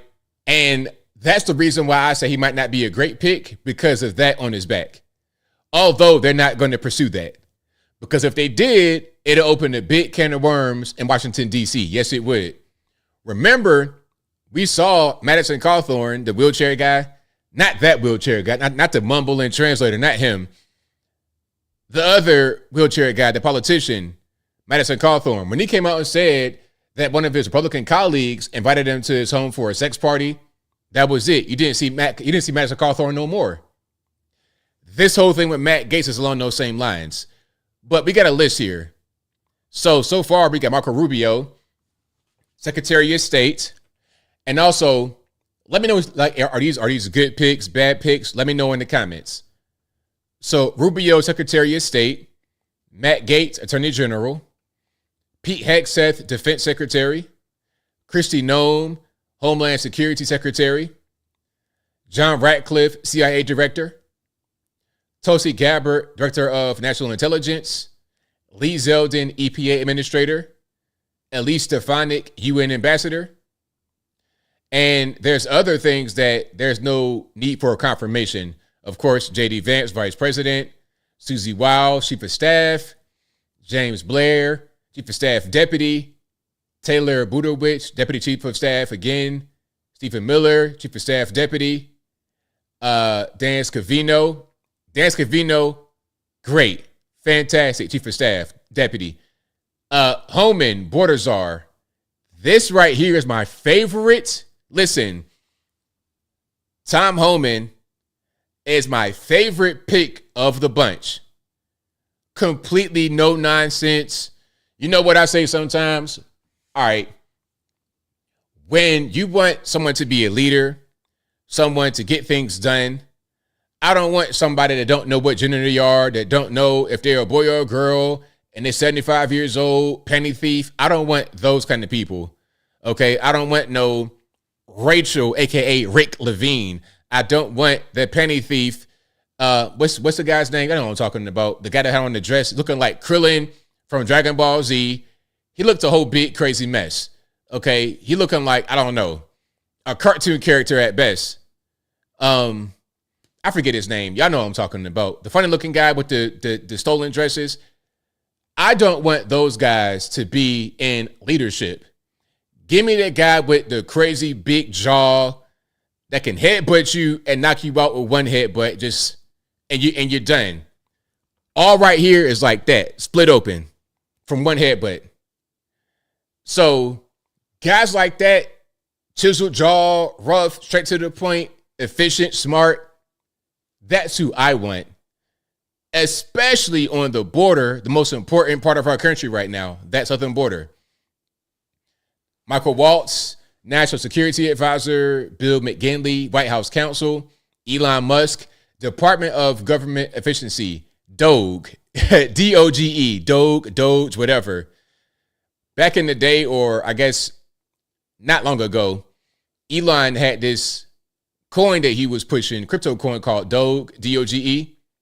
I don't know if it was his coin. He just happened to be on it, whatever. But now there's going to be a new agency created for having the government be efficient. And on that council, you're going to have Vivek on the same thing. Now, for the team of transition, we have Howard Lutnick and Linda McMahon. Linda McMahon, of course, is Vince McMahon's wife. So shout out to all of them. That is the cabinet so far.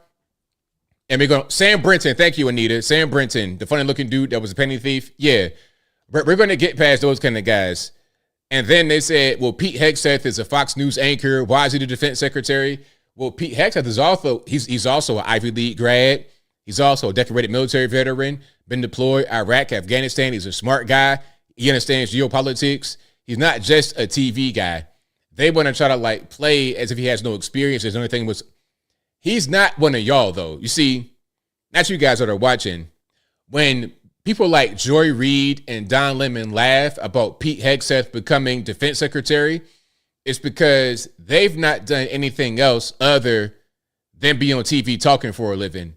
And that's totally fine. If they do that, and that's what they want their job to be, that's totally fine. I'm not trying to stomp on their job because I do the same thing, I guess.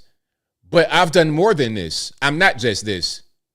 Same thing, Pete, he's done more than just be on TV. He's been out there in the field. He's been deployed. He's been in the military. So, look, at a certain point, sometimes when you have people that come into government, they're not going to always be from an elite space. Ronald Reagan was a Hollywood actor before he became the president. One of the best presidents ever. Donald Trump, doing real estate investments, doing TV, best president ever, or at least one of them, top 5, top 10, bare minimum. You don't always get your politicos from the swamp. And when you do, you often get corrupt, bad people. And also those who cannot relate to other humans. You spend all your time in DC gallivanting around like Tampon Tim, doing all this crazy jazz hands. You could do that in DC, but what about going out there to your constituents, talking to them? What about going to somebody's house? What about going to a barbershop? What about doing, you can't do these things because you don't have those skills. But those who have been out in the world and have traveled and have been here and there and everywhere, they can do those things, which makes them better for government, in my humble opinion. In my humble opinion. So yeah. Now, your man Joe, look at Joe. I don't know who had the bright idea to allow Joe to go out there on some sand.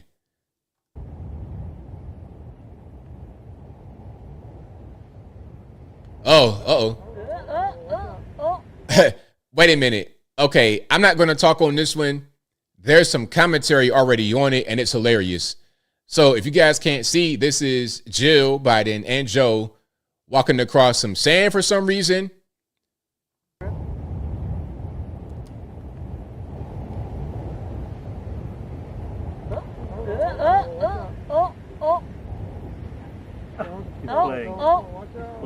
He's playing?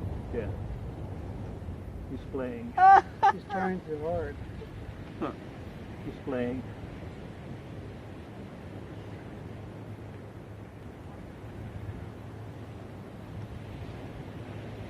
Now, is he playing or was he really struggling in that sand? Because look, I'm a beach boy from Virginia Beach, that area. I've been down the beach quite a bit, and you can fall in sand. A lot of y'all tourists don't know about the sand and how it is with the consistency, and you're not walking in sand. You know, when I'm on the beach, I'm usually barefoot or I got flip-flops on. I'm not wearing no boots or nothing like this, but you can fall in that sand because it's not always super secure with your footing. Mr. President! Mr. President, just a word. Mr. President, what are you going to say to Trump on Wednesday? Whoa. Mr. President, what are you going to talk with Trump on Now, you know what? If I'm his advisors or if I'm Jill, I'd be like, look, Wednesday? I say stop clowning around, because if you're just playing like you're going to fall, you will fall, and it's going to be a mess. Oh, yeah, the shoes are full of sand. Right away. People don't really realize that. And he goes, like, he's a beach bum himself. He be on the beach all the time. You know how the beach is, Joe Biden. Come on, man. You're on the beach all the time with your shirt off, chilling, you know, all the sun rays in your face. You know how to walk on the sand. So I don't know why they did that. I don't know what you're doing, but I'm glad that his days are coming to an end. All right. Now, this is funny. Okay, listen. They hate Kamala. When I say they, I mean Joe and Jill both hate Kamala. Let's watch some of this. Let's look at the body language here, okay? Look at the body language. So this is them. What's that, a funeral or something? I'm not sure. This is a Veterans Day event. So look at Kamala and Joe. Look at that face, and look at how there's no connection. It's like you and your sibling or your cousin or somebody that got in the fight, and they're telling you, all right, y'all walk away and telling you sorry and apologize. Present! Now I got more. I'm gonna turn the music down. Okay, so we got Doug Emhoff and Kamala standing. I think Tony Blinken. We got Jill, and we're going to see them sit down. And Jill, straight ahead, no talking, no nothing, cold shoulder. Jill hates her. Hey, but you know who Jill loves. You know who Jill loves, though? Wait a minute. Hold on. Can we get something right here? Do you see that eye contact? Bing, bing, bing. There it is. That's her. That's the side piece right there, Doug Emhoff. Jill Biden loves some Doug Emhoff. Oh, yes, she does. But she hates Kamala. She hates Kamala Harris. Loves Doug Emhoff. Now, you know who else the Bidens love? Jill loves Doug Emhoff, and Joe loves Trump. Yes, he does. Now, when he did this right here with the MAGA hat, when he put it on, he's just joking. He was just showing solidarity. Was he? Was it a joke? Was it solidarity? Or was he wearing the MAGA hat on purpose? At this point, look, they had such a good time at the White House. They spoke for 2 hours in the White House and got along. 2 hours, Joe Biden and Donald Trump. They got along so well. At this point, I say send this man a whole MAGA onesie. It was crazy. Now, look at these faces. This is a real picture. I got video and everything. Look at these faces. This right here is like my best friend from 30 years ago got discovered, and we're having a talk about old days. That's what this is right here. You don't see the negativity that they gave toward Kamala Harris. Jill giving her the cold shoulder. Joe, cold shoulder. Donald Trump, hey, man, I love that you're here. Make America great again. I'm wearing the MAGA hat permanently once I get done with this. Hey, look, the caption here should be, once I get up out of this White House, I'm going to wear a MAGA hat until the day I die. On the beach, all of that. All of that. We have video as well. Oh, we got video. Let me see if I can just go ahead and pull that up. Oh, we got more pictures too. So first, more pictures. All right, there we go. All smiles. All smiles. Trump, Joe, and Jill. Okay. Joe is having the time of his life. I've not seen this man this happy since Obama was still in office. Oh, he looks so happy. Now, let's go through the video right quick. All right, this one sound, and there we go. Elect and former president. Thank you. Donald, congratulations. Thank you. And looking forward to having like we said, a smooth transition. Do everything we can to make sure you're accommodated, what you need. And we're going to get a chance to talk about some of that today. So good. Welcome. Welcome back. And, thank you very much. And politics is tough, and it's in many cases not a very nice world, but it is a nice world today, and I appreciate it very much. A transition that's so smooth, it'll be as smooth as it can get, and I very much appreciate that, Joe. You're welcome. So there we go. I mean, look, I think that Joe Biden is Donald Trump's biggest fan. What do y'all think? You think that, you can put on the MAGA hat permanently in a serious way? Okay, that's kind of what I'm thinking. All right, let's keep on moving here. There's so much I want to show. I don't know if I can get to everything. Oh, I gotta show my man. Wait a minute. I gotta show. Okay, I think I'm going to show some of these. This was a debate that a young man had in his school about Trump and Kamala and everything else. I don't like you. What right is he taking away from women? He don't like your race. He will spit on you. He don't even like what right is he taking away from women? He don't like y'all. He don't like none of us. He doesn't like Mexicans. He don't even like his own race. What right is he taking away from women? Y'all still not answering my question. That. I've been asking for like 5 minutes. What was the answer? We answered it. Y'all brought up education once I asked that question. Because y'all don't even know what y'all talking about. Y'all just go on Twitter, look at what they say, and just run with it. Myron, you go on Twitter. I watched the debate. I heard everything. Y'all thought he was taking away abortions. He can't even do that. Myron, what debate did you watch? Yo, he's so stupid. Yes, please look at the Chromebook. So I want to see what right he's taking. Let me search it up. What right? Let's see what right he's taking away from women. Look at what he's saying. Let's see what right he's taking away from women. Let's watch it. Okay, let's see what he's giving you when he is. No, what right is he taking away from women? So look, the young man is like, okay, you guys keep saying he's taking women's rights away, but what right is he taking? And they cannot answer the question. I feel like a young man right there, whenever I'm in the community and there might be some kind of conflict, some kind of debate, I feel like him. I am him. Okay, I'm him, 30 years ago, 100%. That's me in the seat. That's me. What you're seeing right here is basically a young ABL, basically.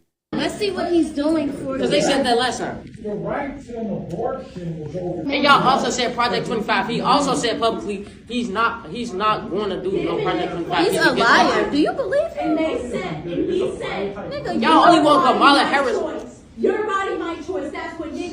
Why do you need an abortion? Why do you care about abortion? You're in high school. It doesn't matter. You're in high school. Women get pregnant. Women our ages get pregnant. Not crying. That's crazy. But he's like, hey, why do I need an abortion? You guys are in high school. We're in high school right now. Why are you worried about abortions?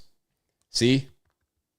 You getting pregnant. Is you getting pregnant? Did you get pregnant once? I shouldn't have to fear that though. Are you even you probably a virgin. You worried about the wrong things, yo. Abortion is never one of y'all lists.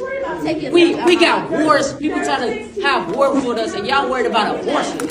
Because they slow, y'all worried about abortion. Y'all not even having sex. Like, look at y'all. It don't matter if we was. And we have to take. Let's focus on the antebellum era during the Civil War, the origins of the Civil War. So now the teacher is talking about the Civil War, I guess, about the origins of it. And I think at a certain point, he is also debating with the teacher. Yeah, let's focus on that. People don't want to talk about how Trump is a good president.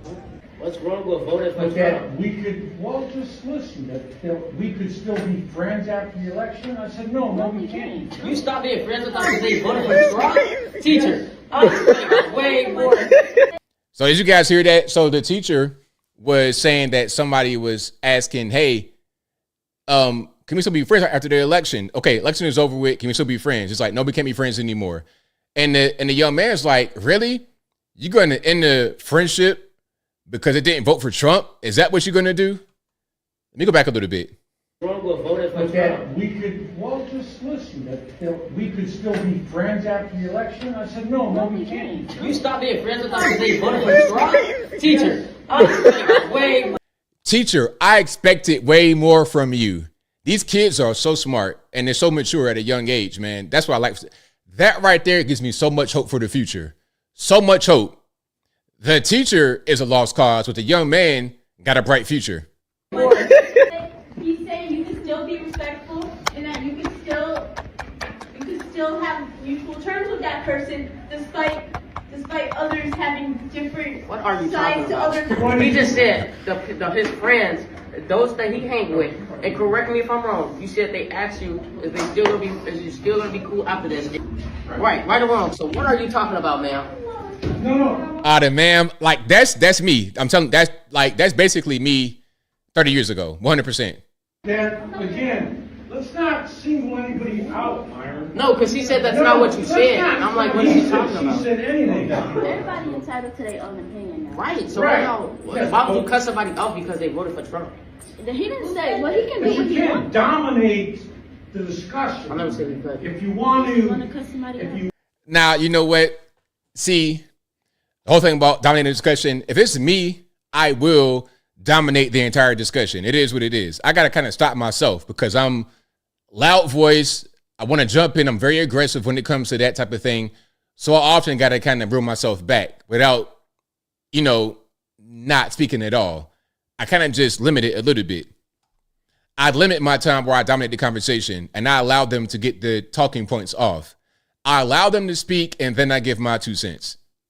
you want to have some input to the dialogue, then you have to do so. Now, I never had no dreads, though. Shout out to the young man. Shout out to him. I never had no dreads. I tried to grow dreads. My hair don't grow no more than this. The hair on my head is like right here, like my beard length. That's about it. It don't go no more than that. Now, that I'm not quite sure where the young man was, but round of applause.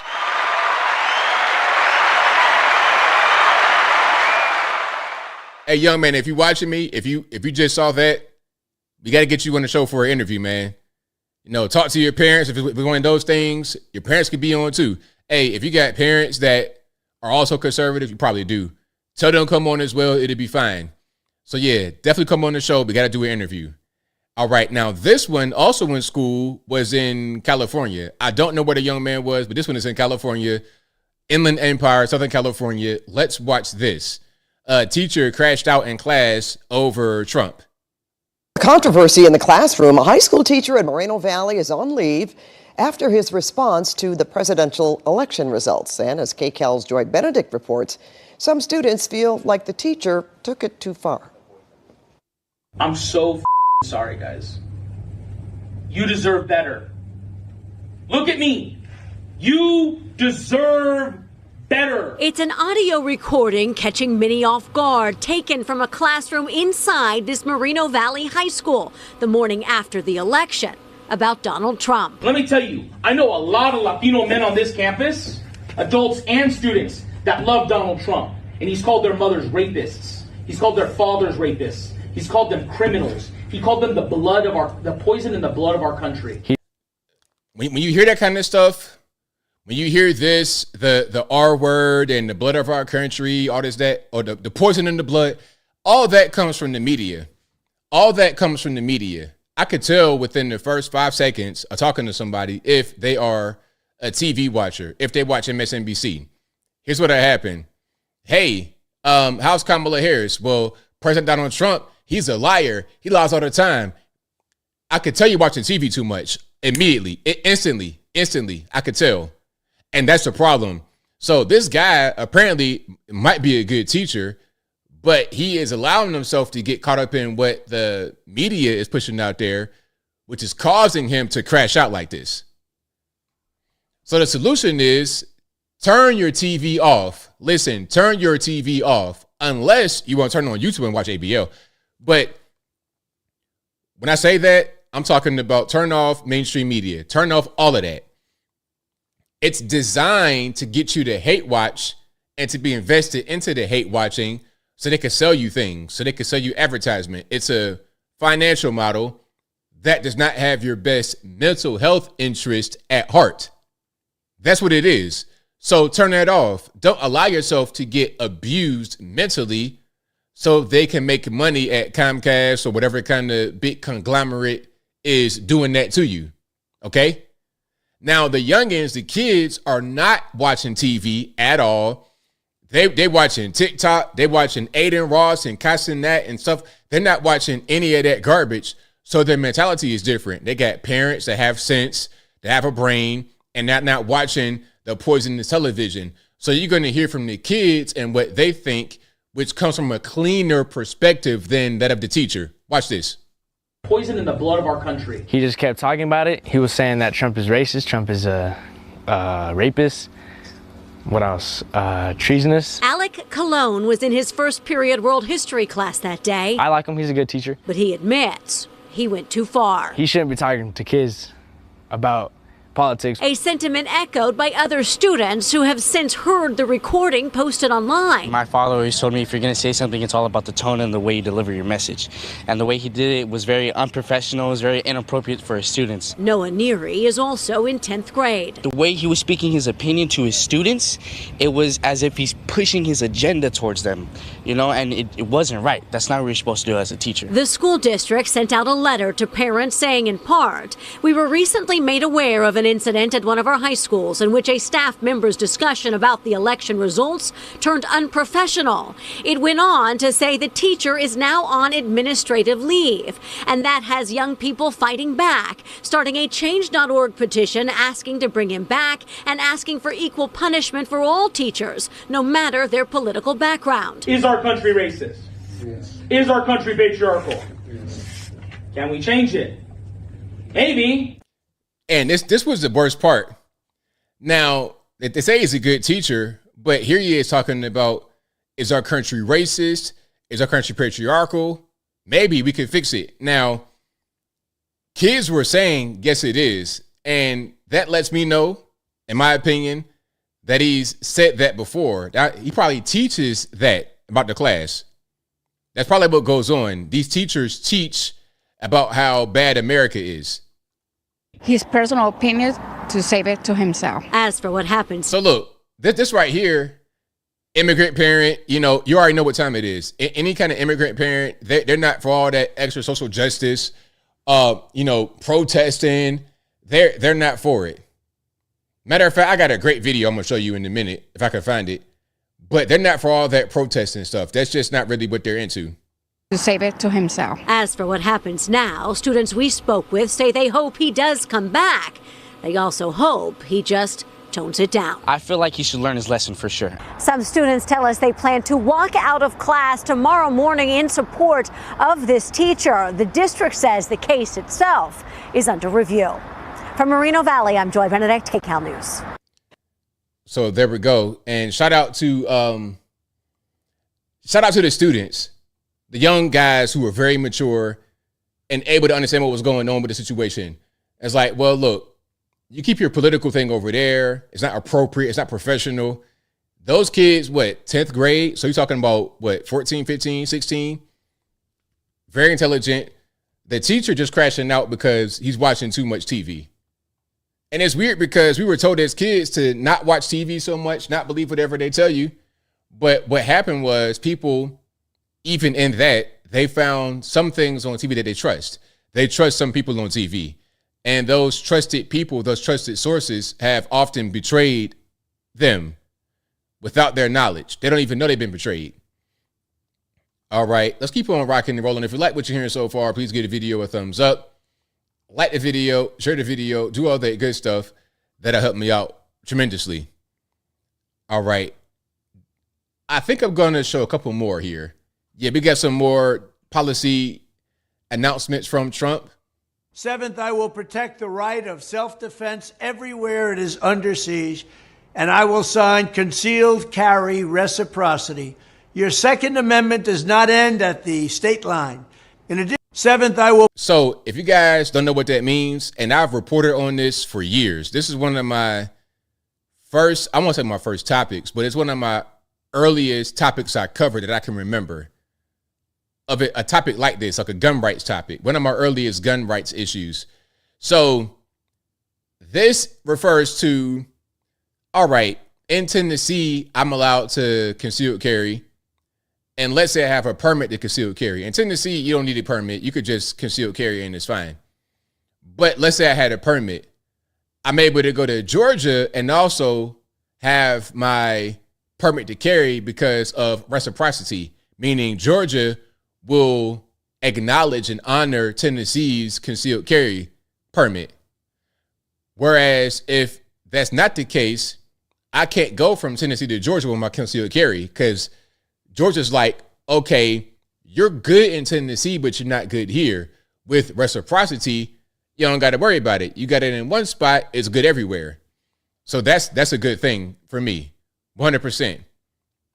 All right, 100%. I say open carry too. The problem, I'm going to tell you the problem with those laws. They're going to want to try to restrict it in the community. That's ultimately what's going to happen because even in Tennessee, we have no permit concealed carry. You could just carry and it's whatever. However, there's some city ordinances around Memphis and you see how that works? That is a thing because they don't trust some of the community to not just go crashing out because they have the right to carry a weapon openly. Unfortunately, but it is what it is. We gotta tighten that up. Now, some are going to say, you know what? Let them just delete each other. Oh, well. But that's a whole different story, and I digress. And one other thing I'll be doing very early in the administration is closing up the Department of Education in Washington, D.C., and sending all education and education work and needs back to the states. We want them to run the education of our children because they'll do a much better job of it. You can't do worse. We spend more money per pupil by 3 times than any other nation, and yet we're absolutely at the bottom. We're one of the worst. So you can't do worse. We're going to end education coming out of Washington, D.C. We're going to close it up, all those buildings all over the place, and you have people that in many cases hate our children. We're going to send it all back to the states. Thank you very much. And one other thing. All right. So DeJuan Michaels, pardon me. Dewan Michael says, so I'm a Chattanooga too. You're out here in chat, I'm in chat too, but I'm not from here. I'm from Virginia, by way of West Virginia. West Virginia born, Virginia raised, and now I'm in Chattanooga. So yeah, shout out to Tennessee, Eastern. I like it out here. I like it because it's like a combination of West Virginia and Virginia. You got the hills, the foothills, the Appalachian foothills, valley, all of that. You have that from West Virginia, but it's more people here than West Virginia. It's like the way Virginia is, like Norfolk, all of that, where I grew up. So it's a good combination of both. My birthplace and my home city. All right. But yeah, in Virginia, you got, at least when I was there, no permit open carry. You could be looking like Rambo outside, in the hood, in the suburbs, whatever, and it's fine. I actually like open carry in certain circumstances. Out here, a lot of guys open carry. Some think that that's going to make you be a mark or a target, but others say, and I'm in the same boat, others say it's a deterrent. Because from a criminal mind, if I'm trying to take advantage of somebody without them noticing, or trying to rob them or something, carjack, okay, if I see the guy with a gun on his hip, I might not want to do that because I know it's going to be a fight. You know, a lot of these guys are cowards. They try to do purse snatching, things like this. Okay, you see a guy that got the gun right there, and he can hit you with it, and he kind of in shape. All right, no, it's going to be a bad day with that guy. But an unsuspecting victim, a woman by herself at night, that's going to be easy target for these guys.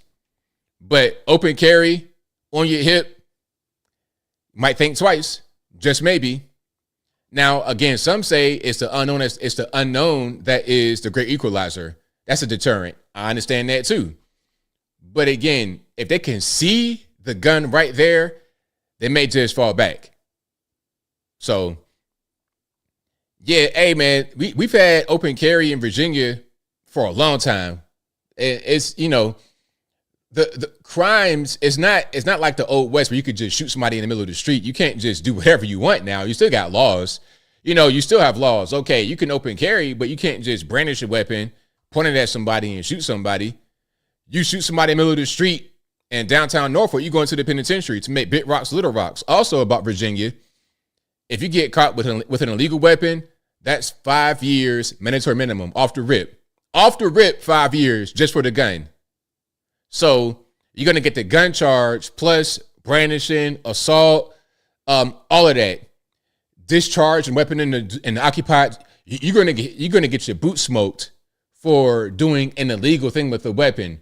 Although you have rights to carry a weapon, you cannot just do whatever you want with that weapon. Hey, you break it into my house, I get my gun out, I delete you. There's nothing against me, no problem.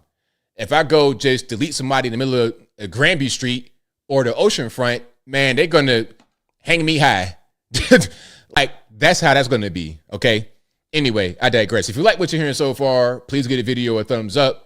Like the video, share the video, do all that good stuff. That'll help me out tremendously. Okay. We're getting later in the show. Super chats on deck. Let's go here. Let's see if I can find the supers. If it'll load up for me, that'd be nice. Thank you to Caius Parchment, who says, my nephew was in his pre-K class and a teacher sat them down in a circle like she was going to read to them, but ranted about how Trump won and is now president. Now, was it a good rant, a bad rant? Was she mad? She doesn't appear to be too happy. But pre-K though, listen, when I was in pre-K, I remember those days back in my Christian pre-K school. And I have pictures of the Christian school, but I don't have them right now, but I do have pictures. The Christian school, like some of the babysitters or whatever, they got like a little school thing going on. It was never about politics. It was never about politics. It was, okay, say your grace and let's eat these little ginger snacks and let's learn how to read. You know, it wasn't about Orange Man bad. If you are ranting to little kids about Donald Trump, something's wrong with you. Like crashing out over Trump to 3-year-olds, something's not right. Something is not right. All right, let's go to Kaish Posthumous, who says, ABL, how about the cartels firing on the military? That's how it is, man. The cartels, they don't care. They feel like they are their own government. They don't care. Thank you to, again, Kai's Posthumous, who says, at least Stefanik is declining Ukraine support for NATO. Thank you to Liam Mazzino, who says, congrats to veteran Pete Hegseth. Thank you to Garfovsky, who says, almost 1 year. You the man, ABL. Shout out to you. I appreciate it. Being a member for this long. Thank you to Liam Mazzino, who says, one good thing about the 4B movement, abstinence, 100%. Thank you to Jalen Nelson, who says, son, prison BBLs though, laughing emojis, skull emojis, hashtag nasty work. Exactly my point. How are you going to give prisoners BBLs on a taxpayer dime? That's crazy. Thank you to Blast Radius, who says, Democrat suburban cat Karens whining about their illegal alien lawn services getting cut. Exactly. Oh, illegal alien lawn services getting cut. Thank you to Jason McCowan, who says, hit me up for your free trimming and grass cutting. Hey, shout out to you. Thank you to Blast Radius, who says, he, she's, and other purple hair TikTok weirdos are now coming up with these insane Starlink conspiracies and election denial talk. Will mainstream media call this out? No, they won't. No, they won't. If anybody on the right questions the election, if you want to raise money for a recount and do things like that, oh, you're not accepting the results of the election. You lost. Move on. It was fair and square. But when they want to challenge it, when they want to try to go recount, it's all good. It's all good. So I don't believe anything they say anymore. Listen, if you keep crying wolf, I'm not gonna rescue you when you say it's wolf there, because every time I came before, it was no wolf. Basically, moral of the story is you keep lying like that, you keep gaslighting like that, I'm not taking you seriously anymore. Thank you to Exile420, who says, ABL, please, if you haven't, read Trump's DOGE statement. Okay, can I find that right quick? Let me see if I can find that right quick. Y'all hang tight. Y'all hang tight. Let me see if I can find it. Okay. I think this is it. Shout out to my main man. Oh, not that ain't him. I thought it was somebody else. All right, let's read this right quick. Oh, not all of it. I'll read the first paragraph. Statement from President Donald J. Trump. I am pleased to announce that the great Elon Musk, working in conjunction with American patriot Vivek Ramaswamy, will lead the Department of Government Efficiency, DOGE, D-O-G-E. Together, these two wonderful Americans will pave the way for my administration to dismantle government bureaucracy, slash excess regulations, and cut wasteful expenditures, restructure the federal agencies essential to Save America movement. This will send shockwaves through the system, and anyone involved with government waste, which is a lot of people, stated Mr. Musk. So yeah, I'm loving it. There's a full statement right there. You could pause it, read it. You can find it on the interwebs, do all that good stuff. I might do a video about Doge and see what's going on with it a little bit more. All right, let's go to EJ Uno, who says, I wonder what the percentage of ABs are by married women. What you mean? Aborted babies, assault batteries. It could be either one or both with those kind of folk. Thank you to Boomhauer, who says, please, please, please look out for my phone call tonight. I have so much to say. I cannot believe we are where we are. Look for my call. I got you, boss. Thank you to Rockvolution 2, who says, exit Joe, enter Sandman. Thank you to Dapper Dave 2021, who says, if you believe that Joe Biden got 81 million votes in 2020, then you also have to believe Joe got more black votes than Kamala Harris did in 2024. Yep, there we go. Good point. Thank you to Rockvolution 2, who says, Dougie versus Dana DNC fight for Kamala fundraiser. All righty. Let's get to some calls. I know the drill. The number to call is 434-658-1220. Again, 434-658-1220. There's also an email for Skype in the description. You could be right here, bottom left-hand corner of the screen. And let's get started. Let's get rocking and rolling. Again, the number to call is always in the ticker at a certain point, just not right now, but always in the box. 434-658-1220. Do not be afraid to call. It's just you and I, ain't nobody else. Thank you, Sheree, for putting the number right there in the chat. There it is right there. All righty. Let me get my sound together and we shall get on. Okay, I think that will be perfect. Let's do it. All right, there. Who am I speaking to, anonymous caller? Hi, Brian Logan. Good night.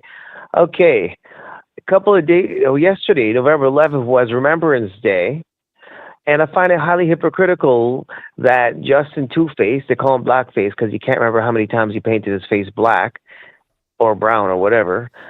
He spoke about freedoms and liberties as he always does, mention how people die for freedom on Remembrance Day. Some people call Remembrance Day Poppy Show because I figured it out years later. My mom would call it Poppy Show because a lot of them talk about freedoms and liberties, but yet Trudeau himself said on or about the year 2022 that he loves communism because it's a great way to control the people. He was interviewed the following day. Did you really say that, Mr. Trudeau? He goes, yes, I love communism because it's a great way to control the people. So when your own, I think it's CIA, says that Trudeau, was it Trudeau? Anyway, Trudeau was in cahoots with Mr. Xi Jinping of China, and he was caught on video, I think it was 2023, saying they know about our dealings. I'm paraphrasing, of course. Xi Jinping gave him a dirty look. What else? There's a lot of communism in certain specific cities, like from a mayor named Olivia Chow. She has a lot of left-wing nuts on the city council, and your own CIA said, it's not FBI, said a lot of cahoots is between communist China and Toronto City Council and a lot of MPPs. And they cannot be trusted because they were telling everyone stay at home while all 29 of them were all overseas telling you to stay home, keep grandma safe and all this other monkey business while they were telling you not do as I do, but do as I say. Or as Judge Judy would say, I'll use different words. Don't pee on my leg and tell me that it's raining, because they tell you one thing, but they were trying to make you think it's what they're telling you, but they're doing something else while making you think it's something else that they're doing to you.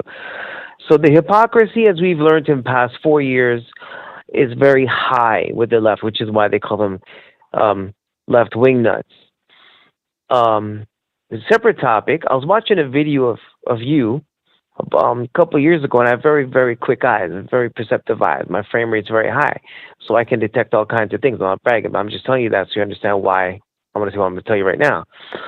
I saw a video of you with a lady in an interview, and you were bunning her. You were pretty hot. You were smart as usual. And believe it or not, it's not a joke, all right? I've analyzed the tape multiple times. I've caught lots of this on YouTube videos as well. There's I can't be sure, I don't want to mislabel it, but there's some object that flies from the lower, okay, your right shoulder, was it her right shoulder? I think your right shoulder from the lower right portion up diagonally up to the left hand. I took a few freeze frames of it, but it's on my laptop. So if there's a way I could get your email to send it to you one day, then I'd love to do that so you can see I'm not lying. You can watch it yourself in slow motion. Because I checked for your email. I can't find it.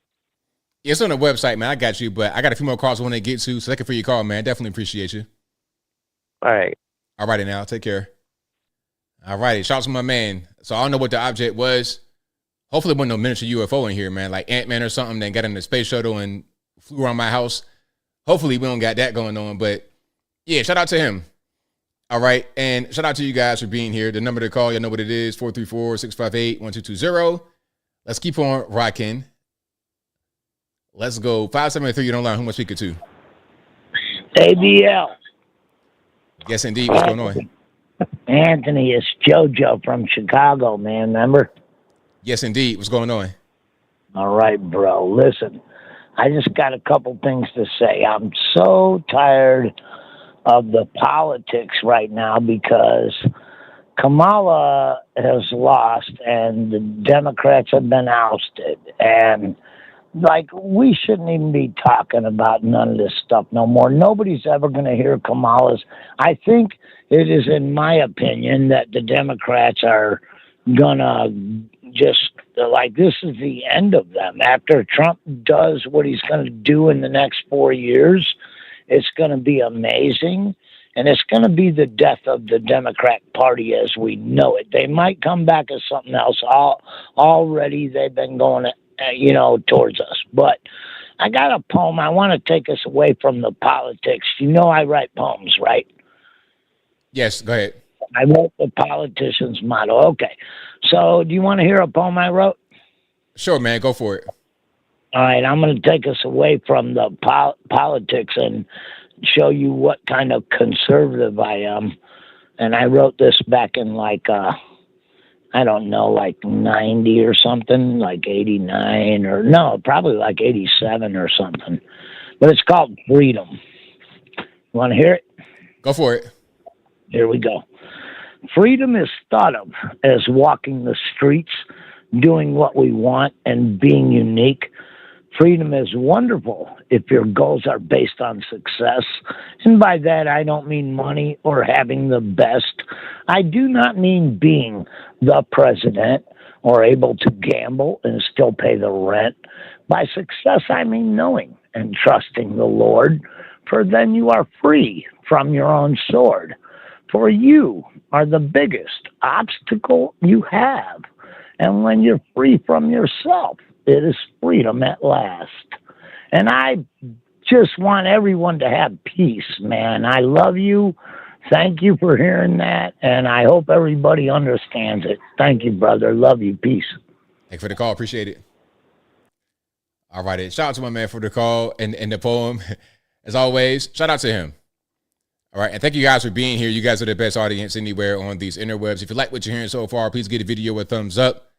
Like the video, share the video, do all that good stuff. That'll help me out tremendously. All right. And again, a number to call. There it is, 434-658-1220. But the number one away on the screen is always available in the description box. All right. Let's go to 619. You know, who am I speaking to? Hey, ABL, it's Kathleen in San Diego. It's so great to talk to you again. I love that poem because he talked about freedom is what you do with it, you know? You can have the freedom and be out being a degenerate crazy on the street, and that's fine. Or you can use freedom to really make something of yourself. That was really cool. Oh, absolutely. So California is still crazy as ever, of course, you know, and it's so cool. You might come to San Diego for a meet and greet. So there's so much cool stuff to do here. You know, you can go see the border, eat great seafood, see military museums, whatever. You know, LA's a toilet. San Francisco's a toilet. Stay out of there. But let me tell you some stuff about California. So there's a hospital down by the border. And ever since COVID happened, and this is going back years ago now, but it speaks to the problems that have been building for a while. They closed down a large portion of the hospital because when the border was closed because of COVID, they weren't getting as many maternity appointments, if you know what I'm saying. Right. Right. So all sorts of sections of the hospital closed down. So we'll see what happens with the border. Of course, you heard Nancy Pelosi somehow got 80% of the vote. I mean, can you imagine? For what? I can't. I don't understand why. I mean, the thing is, okay. I know it's a Democratic place, whatever, but why her and not anyone else? Exactly right. Why her? I can see people voting Democrat, whatever. It's California. You know, everything's a little eclectic here, but to really just be that completely clueless and stupid. But anyway, I mean, Trump 2024. I haven't talked to you since the election, and so California is just crazy as ever. Unintended consequences. I got two last things to tell you. Okay, one is City of San Diego mandates composting. First, they started with large businesses, and then smaller businesses, and now personal homes. So they send you this letter. You got to get this green bin. You have to compost. Blah blah blah. All sorts of people in California love composting. It's really cool. I love to compost. There's all sorts of resources, education, whatever. Anyone that wants to compost can compost. You can go to the greenery and pick up compost for your garden that comes from people or, you know, landscaping and all sorts of stuff to put on your garden. So they make composting mandatory. They give everyone a green bin. Everyone's got to meet this amazing utopia, this green utopia they have planned, and we're all going to be composting. It's going to be beautiful, right? I go to get compost for my garden since they passed that law, and it's full of plastic. Piles and piles of compost at this huge greenery, this huge space by the landfill where they do all this mulching and everything. And it's got particles of plastic in it because people that do not care about composting are forced to do something they don't care about. They're trying to engineer behavior. Do you know what I'm saying? Yeah. Unintended consequences. Now I have microplastics in my garden where I grow my food. So it's like these environmentalists are crazy. Everything they do backfires in like a complete 180. They're so crazy. Yeah, they don't know anything. They think they're doing right, but they just don't know what they're doing. Exactly right. They don't know. They have some utopia and they think they're going to solve all the problems of humanity. There's going to be no more racism, no more pollution, no more whatever. And instead, they just cause problems worse than if they would have just let us sort things out on our own with ultimate freedom. That's right. So California, and anyway, this is really funny. Last thing, you played this clip of Joe Rogan interviewing President Trump. This was some weeks back. I was catching up on shows.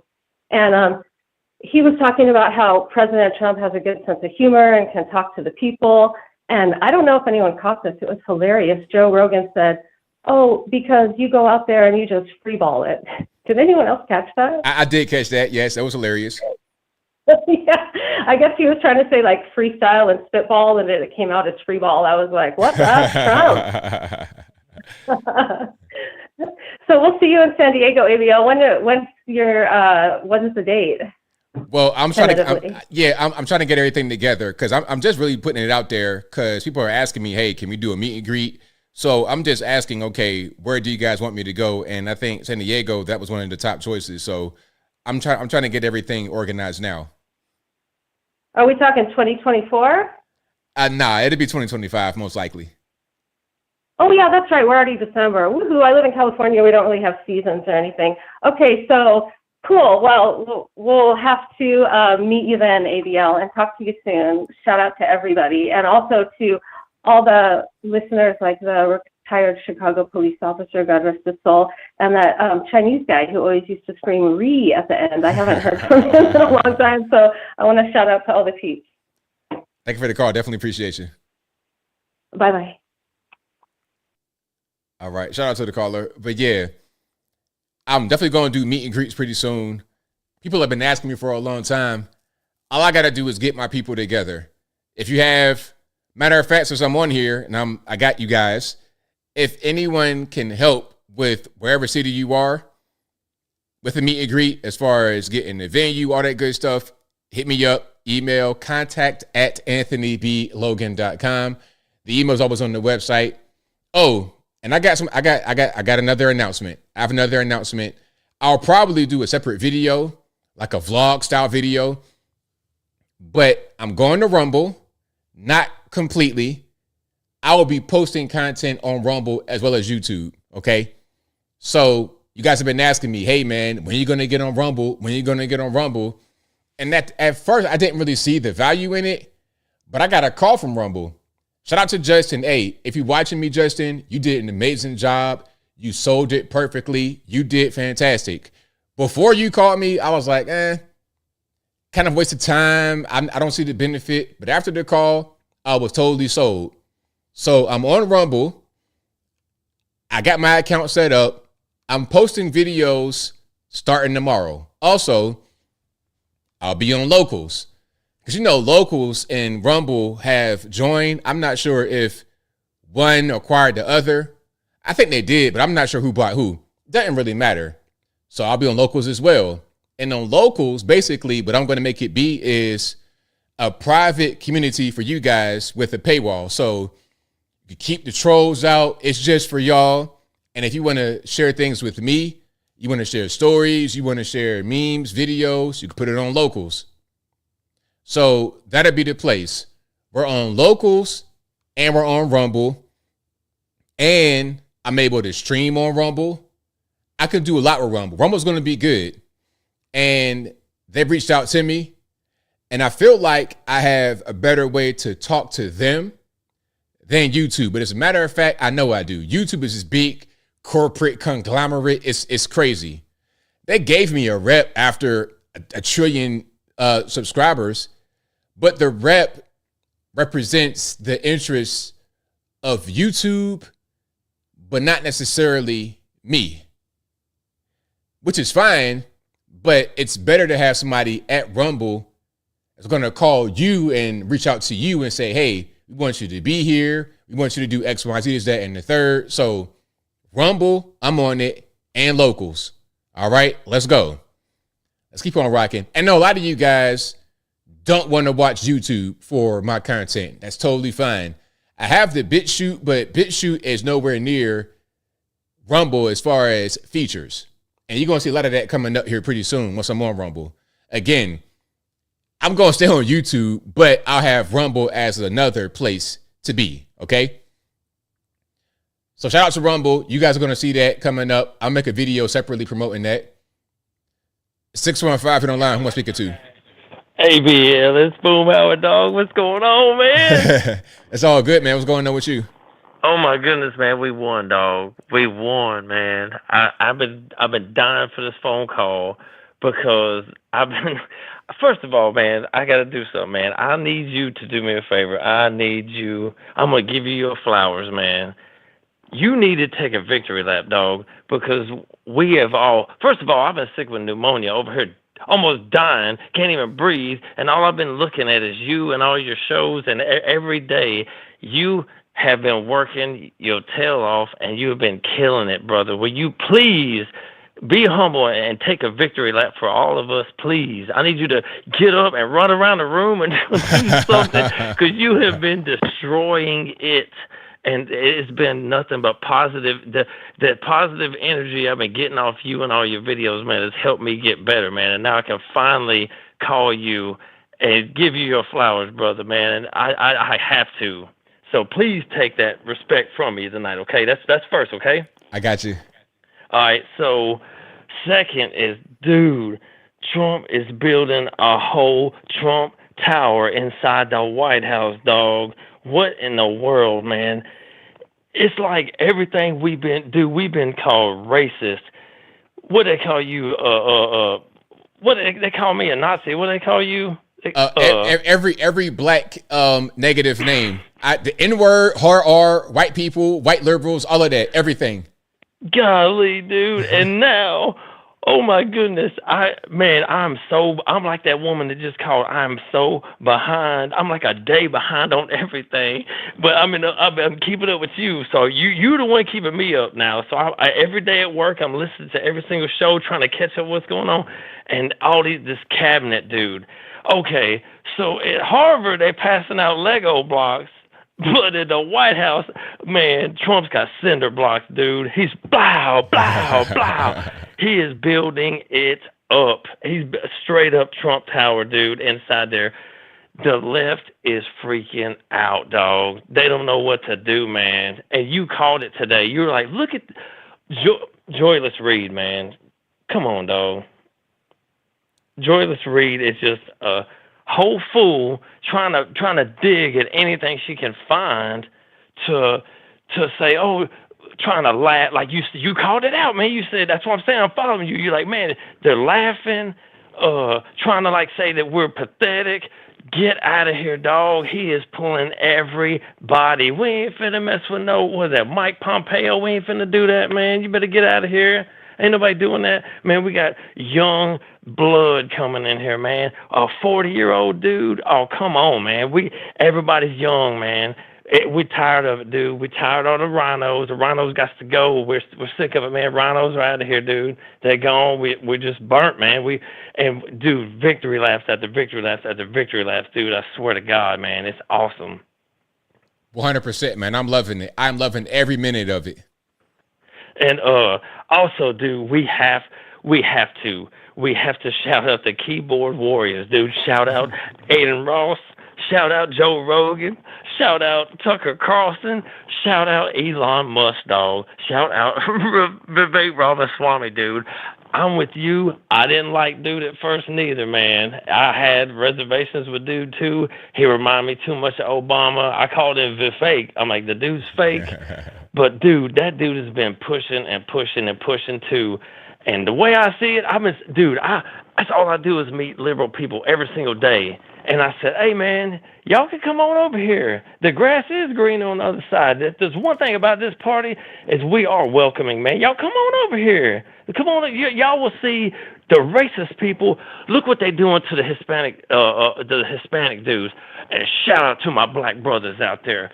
Shout out to all y'all. Shout out Atlanta. Shout out everybody, dude. All them black brothers came out. They said, hey, Obama, don't you ain't wagging your finger in my face, homeboy. Y'all, they all came out and voted, dude. And this is what we needed, man. We needed this. We've been getting beat down, called racist, called Nazis, called everything, dude, I think it's longer than 4 years. It's been since he got in there in 2016, right? Ain't that right? Yeah. Dude, we've been getting beat down. And we're just done, man. And I cannot believe it. I stayed up till I was sick as a dog, and I stayed up till 2:45, and I watched that victory, dude. And I was like, oh my goodness, he won. He stomped her out, dude. He stomped her out. I couldn't believe it, man. I was like, oh my God, thank God I'm alive to see this. This is amazing. He beat her down so fast, and they did not. I got to ask you this question. Do you think Candace Owens had a lot to do with this, with exposing that she ain't black? Because we all know she ain't black, man. Let's just keep it real. She ain't black. Do you think that she had a lot to do with it? Or do you think that was like just a burnt candle, that she was just burning it out way too long, that everybody's seen it? What do you think about that? You think it had anything to do with the result? I think Candace did it because people that I'm talking to just in the street, they said, yeah, I know Kamala not black because I saw Candace Owens. Like, they all mentioned Candace Owens. So even if it wasn't her that found it out at first, because I knew that from the beginning, but she's the one that got it out to the world. Candace Owens, for sure. Man, I loved it, man. The result is overwhelming. It's what we needed. This is the boost we needed. This White House is going to be off the chain, man. I love it, man. I love it. Right on. Hey, man, I got one last thing to say, and I'll go, man. Rest in peace to my friend Linda. My homeboy's house got shot up last night, and they almost killed her two granddaughters. But both of her grandbabies almost got shot in the head. They did not get shot. But she got so freaked out that she had a heart attack and she died. And rest in peace to her, man. I hope that Trump does something with this gang warfare going on in this world and how they're pushing this gang activity. We need to stop all this, man. This is ridiculous. This music needs to stop. They need to go on with that all that gangster rap crap, because these kids that are 15 years old are on demon time, and it's got to go, man. So I lost another friend last night, so... rest in peace to her, man. And ABL, thank you so much, man. You please take that victory lap, brother. I love you, dog. And I will see you on your tour, man. You know I will. All right, man. I'll holler at you. All right, now. Take care. Peace. All right. Shout out to Boomhauer for the great calls always. And RIP to your friend. Yeah, the violence in this country got to come to an end. And, a good way to kind of, put a dent in that is getting that border closed up. Of course, it ain't going to be a panacea, solve all problems, but it'd be a good start. 276 on the line. Who am I speaking to? Hi there, ABL. My name is Jalen Wright, and I'd like to, because I'm watching your live right now, and I see how talking about the politics and everything. I'd like to know what's going on with the world right now, because you got the Democrats on TikTok, Snapchat, cursing folks, screaming, going crazy, and then all the Republicans are on there making brand new what is it called? Flags, rebel flags. I'm a Trump supporter myself, but because I've always been with Trump, and he's been bought like good for my family, stimulus check and everything. But I'll be just wondering like what's going on in the world and. Okay, you got it on the background too, boss. Turn it off for me. Yeah, it's off. All right. So, did you have a question? Yeah, it was a question. What was like, do you know what would be like going on in the world or anything? What do you mean? Like, do you think like Kamala? Do you think that she would, like, if she didn't become president, well, vice president, because Biden, he's out, so she would been voted vice president. Do you think like people would be more like, I don't know what to say. What's the word? It's like more positive in the world, because that one feller that just got off the call, I'd heard about, he said that his family that his friends got hurt and got shot and killed. Rest in peace to that man. But do you think like Kamala would make this world better or not, on your opinion? Nah, okay, so I'll answer that. So Kamala can't do anything. Well, she could do something, but I don't think Kamala is built to actually do anything. Her job is just to work, be a worker. Okay, we, your consultants, your fundraisers, your donors, we're going to actually be the leaders. You, Kamala, just do whatever we say. So, all right, you get up in the morning, it's going to be an itinerary. All right, Kamala, you're going to go to this place, that place, this place, that place, do that podcast, do that talk show, make these phone calls, and that's it. She's not actually a leader. She's just a cog in the machine. So her election, it won't be her making decisions. It'll be the people that are controlling her. So whatever they want, they're going to get through Kamala, if possible. Yeah. So if that means that they want war, then it might be a war. If they want peace, then it might be peace. But we see what they advocate for on that side. They advocate for open borders and for war and for negative things that don't help the average, everyday, regular American citizen. So if you want positivity and you want good things to happen, then voting for somebody like that won't make any sense, because that's not what she's there for. She's there to serve the needs of those who put her in power, and their needs do not match American citizens' needs. We see that because of the whole open border thing. That's the first red flag. You vote for that again, you're gonna get more of the same. Yeah, that's understandable. But yeah, I was just wondering. It was just a quick question because I've been watching all your videos. I love all your videos, man. It's better than the news. It's better than everything almost, for real.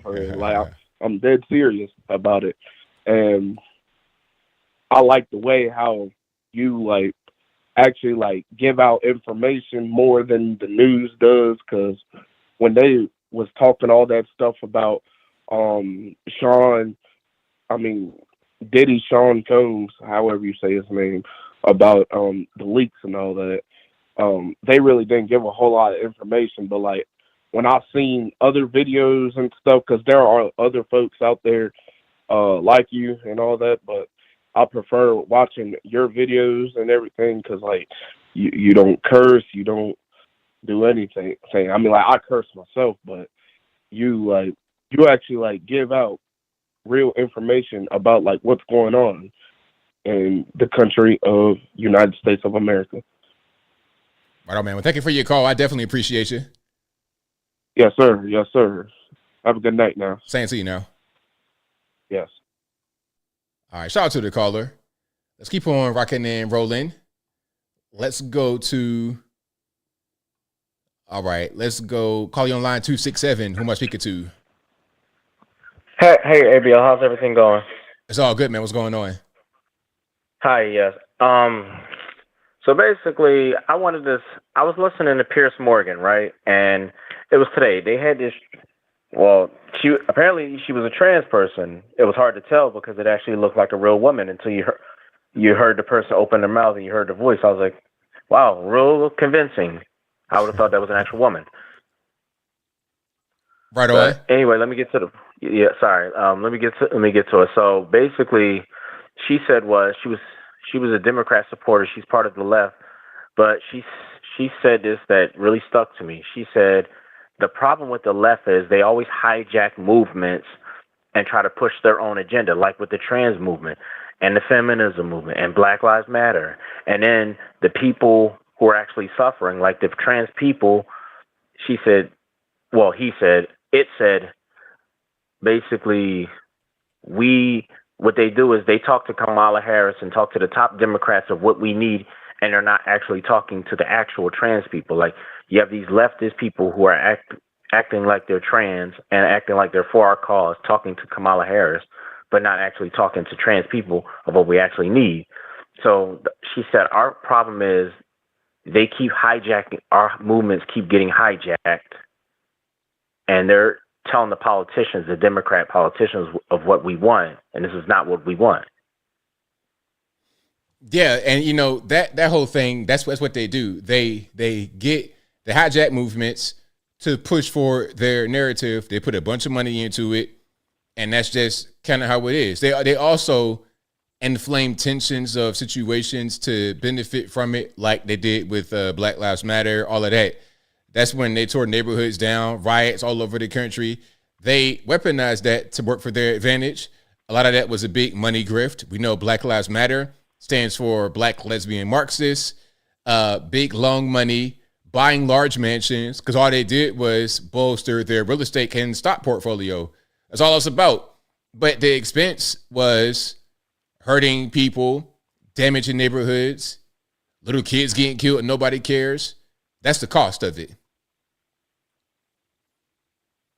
Yeah, that makes sense. And another thing is the B4 movement, right? I was watching a lot of videos, people reacting to the B4 movement, and this one woman started in Korea. So this one woman that actually lives in Korea, who actually does videos on it and studied the B4 movement, and she said basically the majority of females in Korea are actually not a part of that movement. It's just a small minority of females. And she said the mainstream media, what they do is they took it and ran with it, making it seem like, oh, all women in Korea are doing the B4 movement. And she said that's really not the case, because she's actually in Korea. She said it's just a small number of women that's partaking in that. She said the vast majority of women love men, and the men love the women. Everybody gets along. Yeah, you know what? The whole thing about the 4B movement is they just made that blow up after the election, because when you're looking at search trends in the U.S., it wasn't even a thing that anybody cared about at all until the election. And then maybe somebody pushed a button, put some money behind some ads, and then they made that be a thing. They put that out there to try and sow discord among people, to try and shame people, men specifically, into going back to vote for Kamala. They can't figure it out. They're like, look, okay, what do we got to do? We rolled out, we gave Beyonce $10 million and that didn't work. What else can we do to get the men back? Okay, let's put out this fake movement and make them be afraid that they won't be able to get women because they vote for Trump. Meanwhile, the women that talk about the 4B movement and supporting it look like they eat baby seals for a living, okay? So we don't even really care. We say, great, fantastic, we support it. They don't know the American people, which is why whatever they do to try and connect to us doesn't work, because they don't know us. Yeah, you pretty much summed that up right. Like you said, they're all out of touch, just like the celebrities who think they could just. I like how it's like 2016 all over again. I like how all the celebrity endorsement, they all say Donald Trump's not going to win, and then it just becomes a landslide. But this was a major landslide, and now Kamala Harris is $20 million in debt. And on top of that, all the celebrity endorsement. I like how, like for example, what was her name? It's on the tip of my tongue. Was it Katy Perry? No, Taylor Swift. Yeah, Taylor Swift. She has a big fan base, but then when she told everybody vote for Kamala Harris, they all just turned against her. I said, "Yep," because I remember back in the 2010s, everybody was obsessed with celebrities, at least until Donald Trump, and then it just like all that was fizzling out for years. Like people just stopped caring about celebrities. Right. That's kind of what's going on. Nobody cares about celebrities anymore. It's not really a thing. I mean, some do, but not really. And the most important thing is, okay, I'm having a hard time being able to put food in my refrigerator. And you trying to tell me that it's not wrong with the economy and it's fine. Beyonce, just watch her. It's like, nah. I need you to actually do something to help the situation, get the economy back on track so I can go out there and work and have my money go further than it did during this past 4 years. Yep, that is exactly true. Yeah, and last thing, AB, I like how somebody told Cardi B, listen, if you're not going to drop another album, she's a Cardi B fan, but she was like, listen, if you're not going to drop an album, shut up and worry about Offset. Don't tell me who to vote for. I said, whoa. There you go. That was funny. Right on. All right, thanks for taking my call, ABL. You have a nice night. Thanks for the call, man. Definitely appreciate you.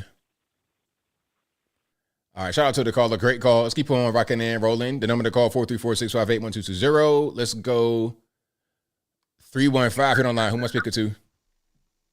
Yeah, what's going on? It's Troy from upstate New York.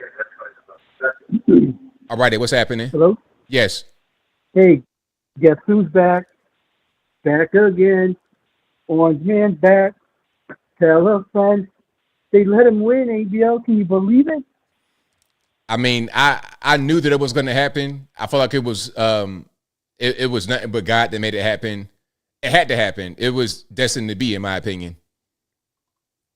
Yeah, I just didn't think they would let him. I mean, there's no way let's be honest, he won in 2020, but they didn't let him have it then. But I'm so happy, man. I thought they'd pull something out of their butt, Well, they may have tried, but ultimately we're dealing with people. They are people, and so are we. And we won. They lost. That's right. And what's funny? There's no riots or nothing this time. Kind of weird, right? I mean, I'm glad there isn't, but at least, I think everybody knew that. Even people on the left were like all the crazy stuff is.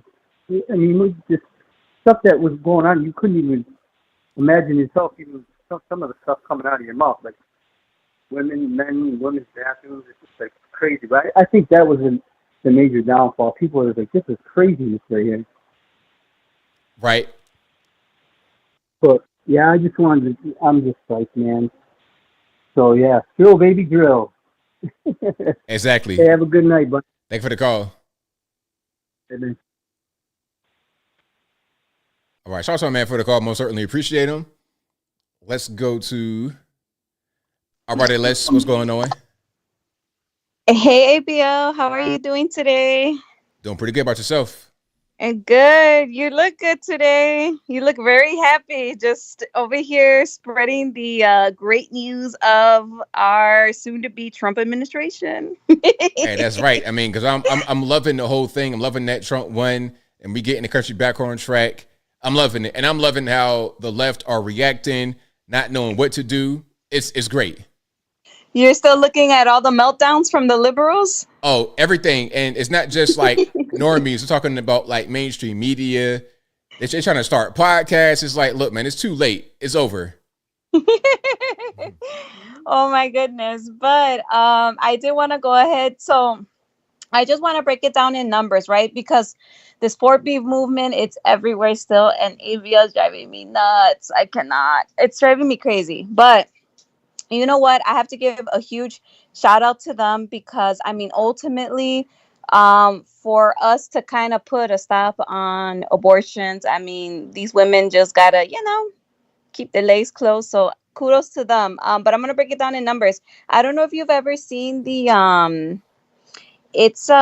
country, how we voted. So they broke it down in percentage wise. So I have it here. I'll round it up. So the red movement, we were at 87%. That's rounded up. And then we have the everyone else that voted Democrat, which is at 13%. All right. So, I mean, in reality, when I was watching these videos about the 4B movement, I know that there were some women that were saying that, oh, it's okay, let the conservative Republicans celebrate now, but they're going to be crying later on when the birth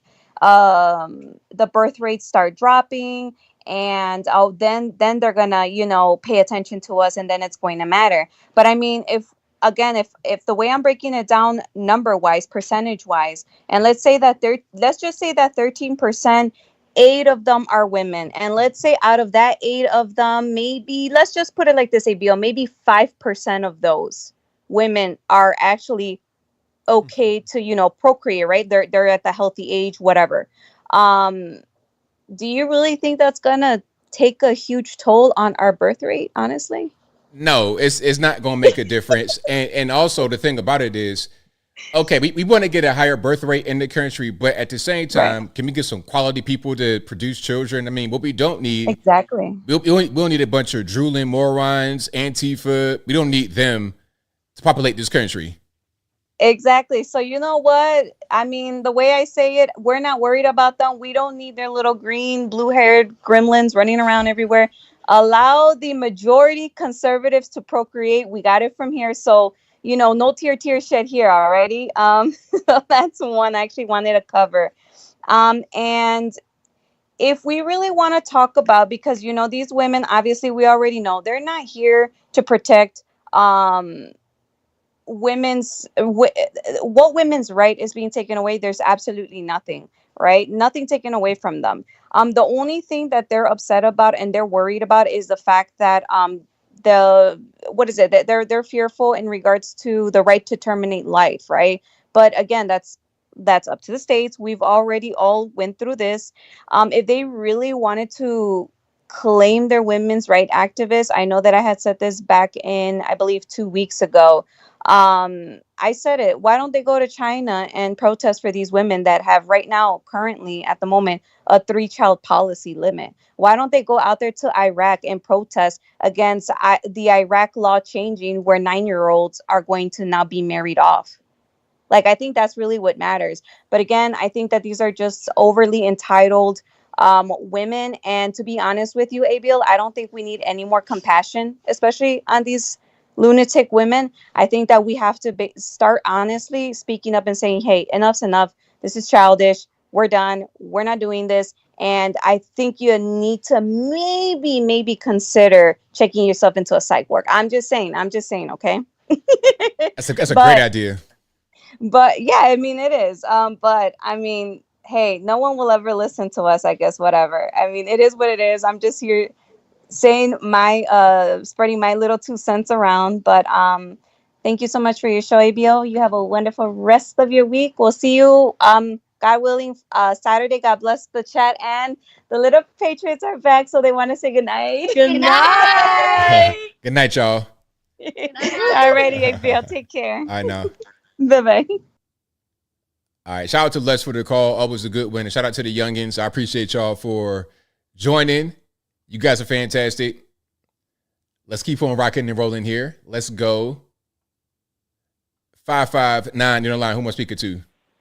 ABL, Patrick from California. How's it going? Everything's good, man. How about yourself? Good, man. Hey, I just had a quick question pertaining to Trump and the economy. Now, he's saying that he's going to put an immediate 20% tariff on Mexico if they don't follow through at the border and help us out.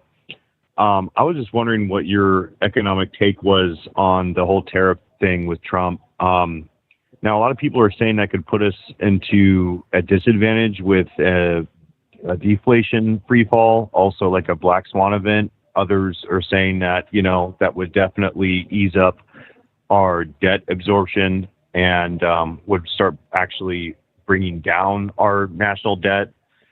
Elon Musk, I believe, said that we could recover up to $2 trillion.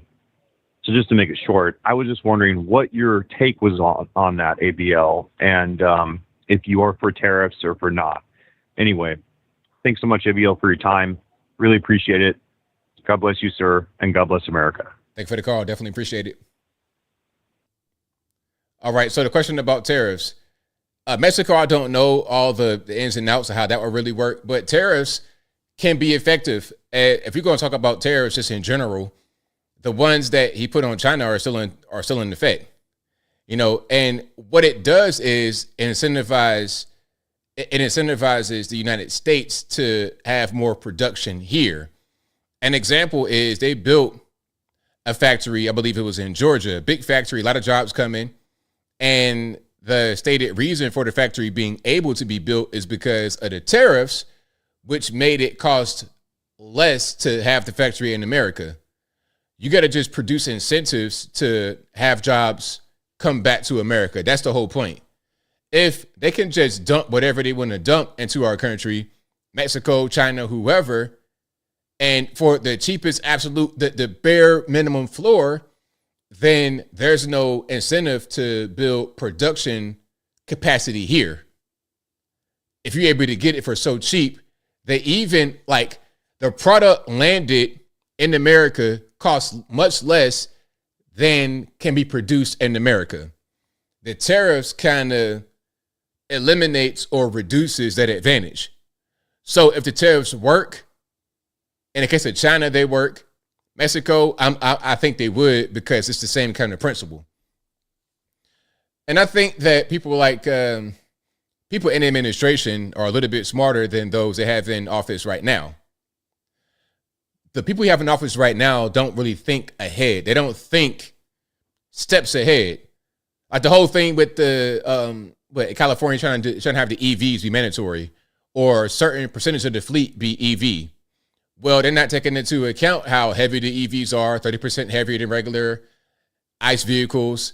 They are also not generating gas tax because you're not going to the pump. They're not thinking things through. So you got heavier vehicles, 30% heavier on average, no gas tax, and the heavier vehicles mean more road damage. If you thought about it for a minute, you would know that all those things would happen and you be in kind of a weird situation. When you just make decisions without following it through, without thinking it through, it'd be a dumb decision. I think the tariffs are a thing that's thought through down to more steps away from the tariff. All right, I'm going to get to a couple more here. Then I wrap it on up, put the bow on top.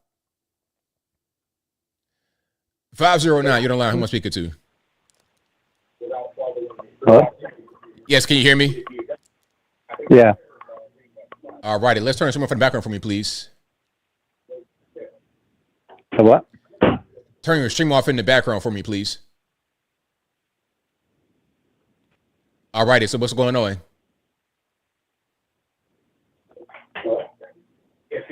Hey, what's going on? All right. My fault. You were not really listening to what I was saying. I'm sorry, caller, but you know, it happened. But for the future, caller, you can't listen. You can't watch the screen to try and talk to me. It's not going to work. You got to have your ear to the phone, and also when you pick up, turn your stream off in the background so you don't get any feedback from the delay. All right, let's go to 479. You're on the line. Who am I speaking to? Hey, ABL. My name's Matt. All righty, what's going on? Oh, not much. I'm kind of having a whole thing about deja vu because remember when Trump won last time? He got the Senate and the House. Okay, yeah. In 2000. Well, they just got the new Senate guy, and what isn't he a Mitch McConnell guy? Who was that? I think it was his name Kuntz, I believe, or something like that. I'm not really sure. I'm not really sure about his background beyond. I don't know a lot about him. Okay. Well, I was hearing that he was a Mitch McConnell guy. I'm just kind of worried about how that's going to work out. Do you actually think Trump's going to get a lot of his agenda passed through the House and the Senate? I think we're going to get things done. We're going to have the House, Senate, presidency. It's like 2016. I think we'll be able to get things done. Okay. I hope so, man, because I'm kind of having a little deja vu, you know. And one more question. How much of that wall do you think Trump's going to get built this next 4 years? We're going to finish it, in my opinion. He built like 500 miles. We can finish it. It's no problem. All we got to do, like, we got the House, Senate, presidency. Let's go ahead and get it done. That's going to be the first course of business. That's going to be the first order of business right there, is to get that wall built. I hope so. And okay, and one more question. I know you got a lot of callers. How's this whole Department of Education, if he gets rid of it at the federal level, what's that going to do to the blue states and their education programs and stuff? Well, I mean, they got to just figure it out on the state level. I mean, a lot of these places, they just are not efficient. I'll give you an example. Baltimore, Maryland, blue state, of course. But in Baltimore, the literacy rate, we're talking about comparable to African nations, which is completely embarrassing because you have the resources, you have the ability, you get paid, you get a lot of government funding. They're talking about Baltimore schools are, I think, the second or third most funded in the entire country. So the federal monies they don't need, they need to just focus more on a city and state level about how to solve problems. Okay. All right. Well, I'm just glad Trump won, man. Hey, when's gas prices going to drop? Probably February, January? What do you think? I mean, if I told you a date, I'd be telling you just a guess. So I really don't know. All right, buddy. Well, thanks a lot. It was good talking to you. You have a good one. Thank you for the call. Definitely appreciate you. Bye. All right. One more, then I'm out. 504 to the line. Who am I speaking to? I guess I was too slow to the trigger on that one. Let's try to do 504. 504 to the line. Who am I speaking to? Hey, ABL. It's Alien Spaceship. All right, man. What's going on? All right. Shout out to all the callers. Excellent calls tonight. And also, I want to say that it is an amazing thing for this country that Trump has won, and seeing the different people in his administration is very good. And I believe that, as you said before, there's a lot of like octopus tentacles in the deep state. I believe that a lot of it will either be exposed or cleared out. Absolutely. And I can't wait because we need that to happen immediately. We don't really have a lot of time to waste. Exactly. And also, I have also found humor in this ridiculous situation where these liberal ladies are going and freaking out on the social media. I think it's very hilarious to watch, and it's a good thing in a way they're not reproducing. Yeah, it's fantastic. I mean, they're thinking they're doing they're protesting, and it's a thing that we're really going to respond to. I'm like, no, you know what? I support your protest 100%. Whatever you need from me, I'm going to be there for you so you can continue your protest. Absolutely. And, they're shaving their heads. I've seen all over the place how they're crying in their cars. And also there's Mark Dice did some video about the MAGA women that were responding to it. And it's very funny. Yeah, it's definitely hilarious. Yeah. So basically, I think it's interesting to see how people act around Trump that meet him, because seeing Biden, how happy he was to be with Trump, and also Obama was happy to be around Trump. And it just shows that the media, they all do a bunch of acts with their puppets, but when they really meet him in person, he's really great to talk to. Yeah, of course. I mean, but that's how they do. It's all a game. It's all politics. They have scripts that they read. It's just to manipulate people into voting for who they want them to vote for. But they're not actually being serious. Exactly. Because, also like with Kamala and him, there's no energy or chemistry between them. They're just two cogs in a machine. That's all they are. Yeah, 100%. Yeah. And I think that it was really nice to see that young black kid be like you and talk about the different points. And it shows hope for the future generations of people, because I believe people, they watch YouTube, maybe you and others, and they could see the nonsense because the news just talks about a bunch of lies. And I'm glad to see the young people of activists talk about our point of view. Oh, it's fantastic. I love to see it every single time I do. Yeah. And also with the hurricane that came by me, it went down towards Mexico, but all I got was a bunch of rainstorms and stuff. It wasn't really that bad. Okay. That's not too bad. Yeah. And has the weather been cold by you?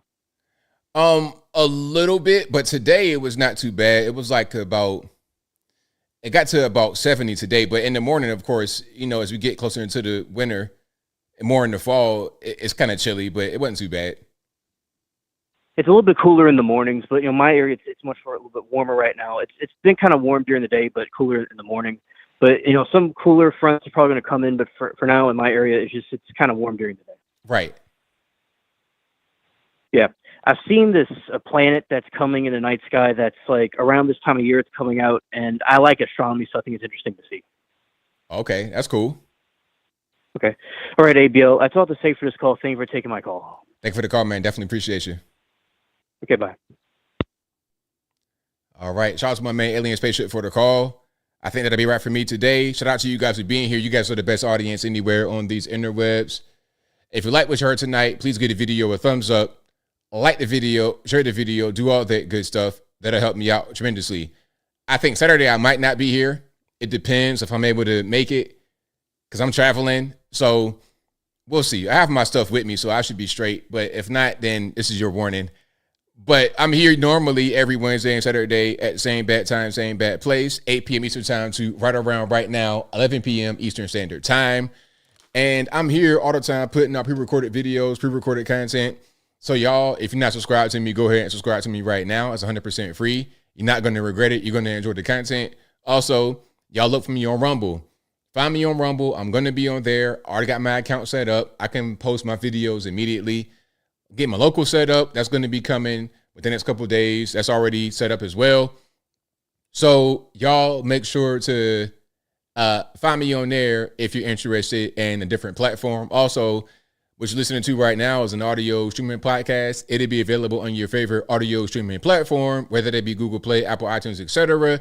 Link for that will be in the description box, or just go to your favorite audio streaming platform and search ABL Live. I should pop right on up. All right. Shout out to you guys again. You guys are the best audience anywhere on these interwebs. I'll be back. I'm here all the time. Y'all know what it is. And do I have my super chats? Do I have any more on deck, or did I get everything? I have more. I got to sneeze, and it's right here. Excuse me. It was like right there a couple of times throughout the night, but it didn't want to actually just sneeze, like a false alarm sneeze, like, and then you just start right there. I did that a few times, but y'all didn't see it. But finally, the sneeze was like, all right, y'all, you done with this show? Man, just jump on out. All right, we got super chats here. I'm gonna read. Then I wrap it on up, put the bow on top. Thank you to the Forgotten Pittsburgher who says, what are your thoughts on the 20 million missing votes from 2020? How did Biden score so many more votes? What are your thoughts on that? Thanks, ABL. Ballot harvesting, that's what happened. Ballot harvesting and a bunch of illegal ballot harvesting. That's my opinion. That's what happened, in my humble opinion. I don't want nobody to say, oh, you're spreading misinformation. I'm allowed to get my opinion. Like, I could say pineapple goes on pizza, and that's just my opinion. You may not like it, but that's fine. That's my opinion. It belongs to me. All right. So shout out to Kale who says, I ain't going. Why you keep reading that guy? I don't get it. But yeah, shout out to you, Kale. I appreciate it. And God bless you as well. Thank you to the Forgotten Pittsburgher who says, my conspiratorial mind tells me that China and other communist powers are somehow responsible for our woke military. Who else does this benefit? You know what? That's a rabbit hole of a conversation. A rabbit hole of a conversation. All righty. So I don't know. There's a lot of factors at play, but I don't know I don't know if China is to blame for these transformers and all that kind of. I don't know who's to blame for the transformers getting the twig and berries altered on a taxpayer dime. I don't know who's behind that. If it was China, then hey, that's impressive for them to be able to make us do something like that. But yeah, I think that'll be a wrap for me. Shout out to you guys again. You guys are the best audience anywhere on these interwebs. But until next time, y'all be safe. I'm out, and peace.